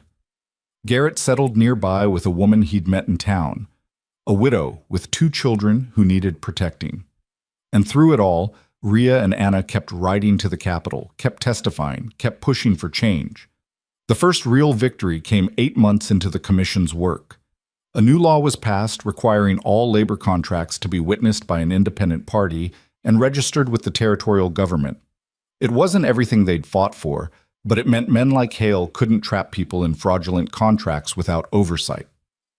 "It's a start," Anna said the night they received the news. "Not enough, but a start." "Starts matter," Colt said. "Every revolution begins with someone taking the first step." Ria looked at him across the fire, and something passed between them, recognition, maybe, of how far they'd both come from that day in Cedar Ridge, when he'd spent his last dollar on a woman the world had deemed worthless. The second victory was more personal. Ria and Anna's parents, who'd been silent throughout the whole ordeal, finally reached out. Their father had been ashamed of taking Hale's money, ashamed of what his daughters had suffered because of his desperation. But with the restitution money and the contracts voided, he'd found the courage to face them again. The reunion was awkward, painful in places. There were things that needed to be said, apologies that needed to be made. But by the end of it, the family was on speaking terms again, and that was something. "He asked me to come home," Anna told Colt later, when Ria was out checking the trap lines. "To come back to the farm and help rebuild." "Are you going to?" "No, I love them, but that life isn't mine anymore. I have work to do here." She paused. "Is that selfish?" "It's honest, and there's nothing selfish about choosing your own path. Ria would go if I asked her to. She'd give up the commission work, give up everything she's built here, just to make me happy." "Probably. But you're not going to ask her to, are you?" Anna smiled. "No, because she's happier here than I've ever seen her, and because she deserves to have something that's just hers, not something she's doing for someone else." Winter came and went again, and the cabin complex grew larger. What had started as Colt's solitary refuge had become a small settlement of maybe 15 permanent residents, with others coming and going as needed.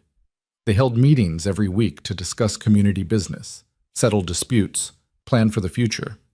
Ria usually led these meetings, her natural authority making her the obvious choice for leadership. Colt was content to stay in the background, handling the practical work of keeping everyone fed and sheltered. It was during one of these meetings that a stranger arrived, a well-dressed man on an expensive horse, clearly uncomfortable in the mountain wilderness. "I'm looking for Ria Vance," he said. "I have a message from the territorial governor." Ria stepped forward. "I'm Ria Vance." The The man looked her up and down, his expression suggesting he'd expected someone different. Someone smaller, perhaps. Someone more refined. But he handed over the sealed letter without comment. Rhea read it in silence, her expression unreadable. When she finished, she looked up with something like shock in her eyes. They want to appoint me as the Territorial Commissioner for Labor Rights. It's a paid position, official authority to investigate complaints and prosecute violations. That's incredible, Anna said. It means living in the capital, full-time, taking on the people we've been fighting against and making it my entire life. Colt felt something cold settle in his chest. He'd known this was coming, eventually. Rhea was too capable, too passionate to stay hidden in the mountains forever. The world needed people like her, in positions of authority, but that didn't make the thought of losing her any easier. "What are you going to do?" he asked quietly. Rhea looked at him, and he could see her struggling with the same conflict he felt, duty versus desire, the chance to help thousands of people versus the life they'd built together. "I don't know," she admitted. "I need to think about it." She took 3 days to make her decision. 3 days of long walks through the forest, of quiet conversations with Anna and Samuel and others whose opinion she trusted. Colt didn't push, didn't try to influence her. This had to be her choice alone. On the third evening, she found him working on a new structure, a schoolhouse for the children who'd started appearing in their small community. "I'm not taking it," she said without preamble. Colt set down his hammer. "Why not?" "Because I've spent my whole life having other people tell me what I should do, what I should be, how I should use my body and my strength, and I'm done with that. The commission work is important, and I'll keep doing it as long as they'll have me, but I'm not giving up this life, this place, these people. I'm not giving up what we've built." "Rhea, this is a chance to what? Save the world?" "I'm not interested in saving the world, Colt. I'm interested in saving the piece of it I can actually reach. These people here, they need someone who understands what it's like to be powerless, who can help them find their own strength instead of just imposing more rules from above." She stepped closer. "And I'm interested in building a life with you. Not a life where I'm gone 8 months out of the year and you're just waiting for me to come back. A real partnership where we wake up together and work together and figure out this whole mess together." Colt felt his throat tighten. "You sure? You don't think you'll regret it?" "I'm sure I'd regret taking it more. I'm not the person I was when you bought that contract, Colt. I'm not the woman who needed rescuing. I'm someone who knows her worth now, who knows what she wants, and what I want is here." He pulled her into his arms, and she held him just as tightly. Around them, the community they'd built went about its evening business, children playing, adults preparing dinner, someone tuning a fiddle for the music that would fill the gathering hall later. This was what they'd fought for. Not just freedom from men like Hale, but freedom to choose their own paths, to define their own worth instead of letting others do it for them. "So what do we do?" Colt asked. "Just keep building this place? Keep helping people who show up?" "That's exactly what we do. And maybe we formalize it, create an actual charter for the settlement, establish rules and guidelines so it can survive beyond just us." Rhea pulled back to look at him. "We build something that lasts, Colt, something that proves people like us, people the world tries to throw away, have value, that we can create something beautiful out of the ruins they tried to bury us in. That's a tall order. Good thing we're both used to hard work." The territorial governor accepted Rhea's refusal with grace and appointed someone else to the commissioner position, a lawyer from the capital with good intentions but no personal experience with the system he was meant to reform. Rhea stayed on the commission in an advisory role, making her twice-monthly trips to share her expertise while maintaining her life in the mountains. Anna, surprisingly, accepted a position with the new commissioner's office. She'd discovered she had a talent for investigation and documentation, for building cases that could withstand legal challenges. She split her time between the capital and the settlement, bringing back news and resources from the wider world. Their parents visited once, briefly. The gap between them hadn't fully healed and probably never would. But there was peace now, an understanding that they'd each chosen their own paths and could respect each other from a distance. 2 years after that first meeting in Cedar Ridge, Colt and Rhea stood in the gathering hall of their settlement, now officially chartered as Refuge Creek, and spoke vows in front of the community they'd built. Samuel performed the ceremony, blending Shoshone traditions with the practical simplicity that suited them both. Rhea wore a dress she'd made herself, sturdy and practical, but beautiful in its simplicity. Colt wore the same coat he'd worn that day in the square, mended and cleaned but fundamentally unchanged. "You look like a trapper," Rhea said with a smile. "You look like someone who could break me in half if I get out of line." "Good. Keep that in mind." The celebration lasted well into the night. The Donovans played music, Garrett and his wife provided enough food to feed everyone twice over, and even Marshall Brennan made an appearance, having ridden 3 days to attend. Late in the evening, when most people had drifted off to their own cabins, Colt and Rhea sat outside the gathering hall watching the stars. "You think this will last?" Rhea asked. "What we've built here?" "Nothing lasts forever, but I think we've created something strong enough to survive us, and that's about all anyone can hope for." That's surprisingly philosophical for someone who used to live alone and avoid people. "I had a good teacher." He took her hand. "You changed me, you know. Made me remember that isolation isn't the same as safety. That sometimes the only way to protect yourself is to stand with other people. You changed me too. Showed me that being strong doesn't mean facing everything alone. That accepting help isn't weakness." She leaned against him. "We make a pretty good team. Best investment I ever made. Still going on about that dollar?" "Always will. Best dollar I ever spent." Over the next decade, Refuge Creek grew into a thriving community of over 60 permanent residents. The schoolhouse Colt had started building became a reality, with Anna teaching children who might otherwise have grown up illiterate. A trading post was established, drawing trappers and merchants from across the territory. A blacksmith set up shop, then a cooper, then a woman who made the best bread anyone had ever tasted. The Commission on Labor Rights, bolstered by the evidence Rhea and Anna continued to provide, succeeded in passing more comprehensive reforms. Contract labor wasn't abolished, that would take another generation, but it was regulated strictly enough that the worst abuses became rare. Men like Victor Hale still existed, of course. Power always attracted people willing to abuse it.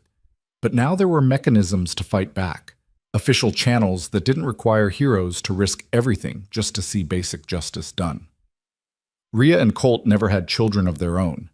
Between the work of maintaining the settlement and Rhea's ongoing commission duties, there simply wasn't time.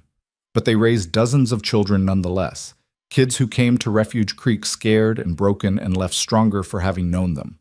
Some of those children stayed, building their own cabins and families within the community.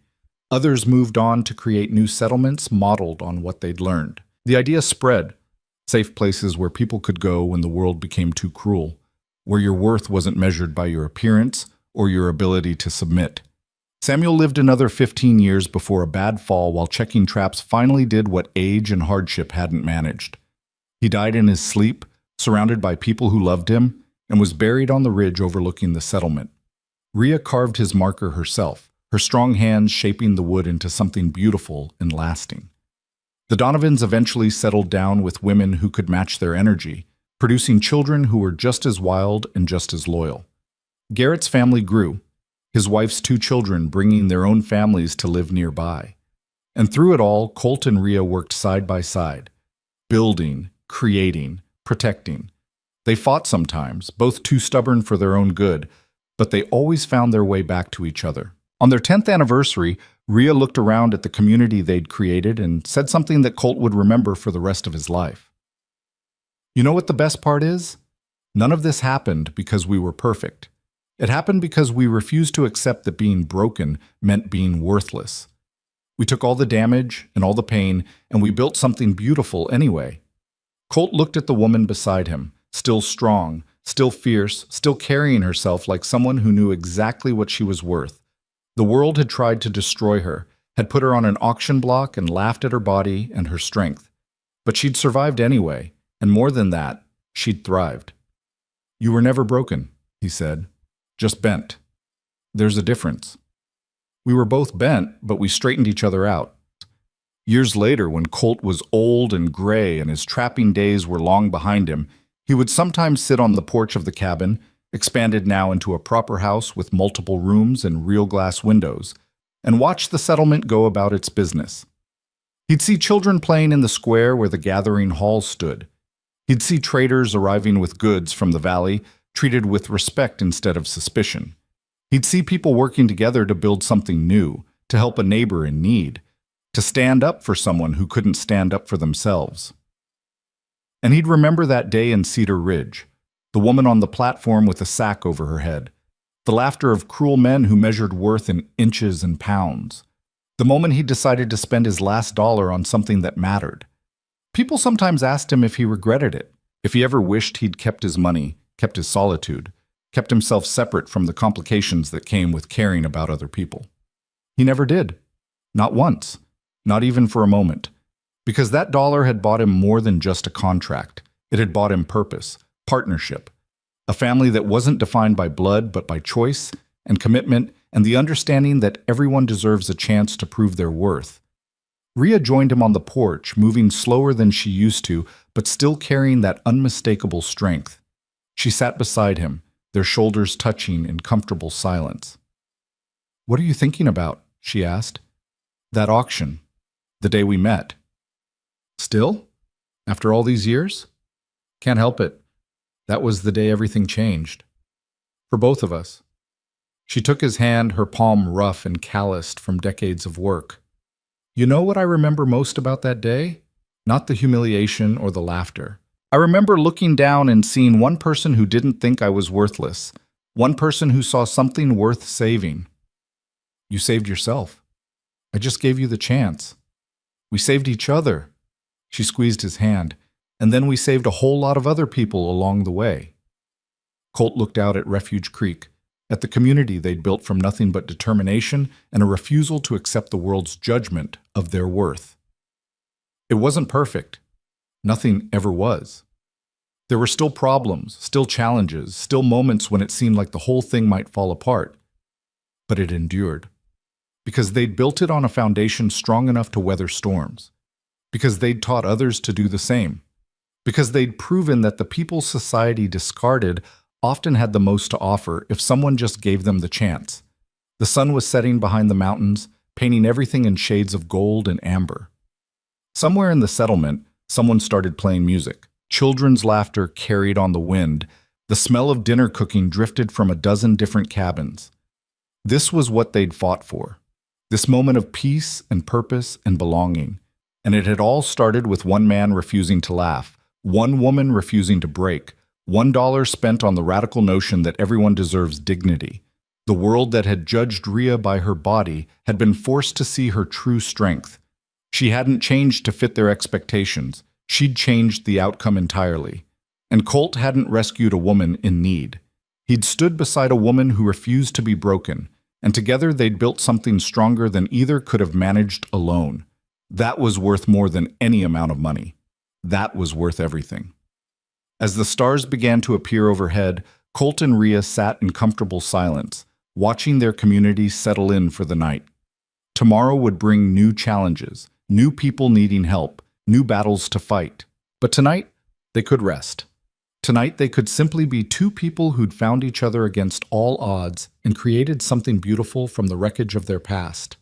The mountains stood eternal around them, witnesses to what had been built in their shadow. And in the gathering darkness, Refuge Creek glowed with warmth and light, a beacon for anyone who needed to know that they weren't alone, that they had worth, that someone would stand beside them when the world tried to tear them down. This was their legacy. Not perfection, but persistence. Not salvation, but solidarity. Not a fairy tale ending, but something better, a real life built with real people, proving every day that strength comes in all forms and worth is measured by what you build, not what others tear down. And that was enough, more than enough. It was everything.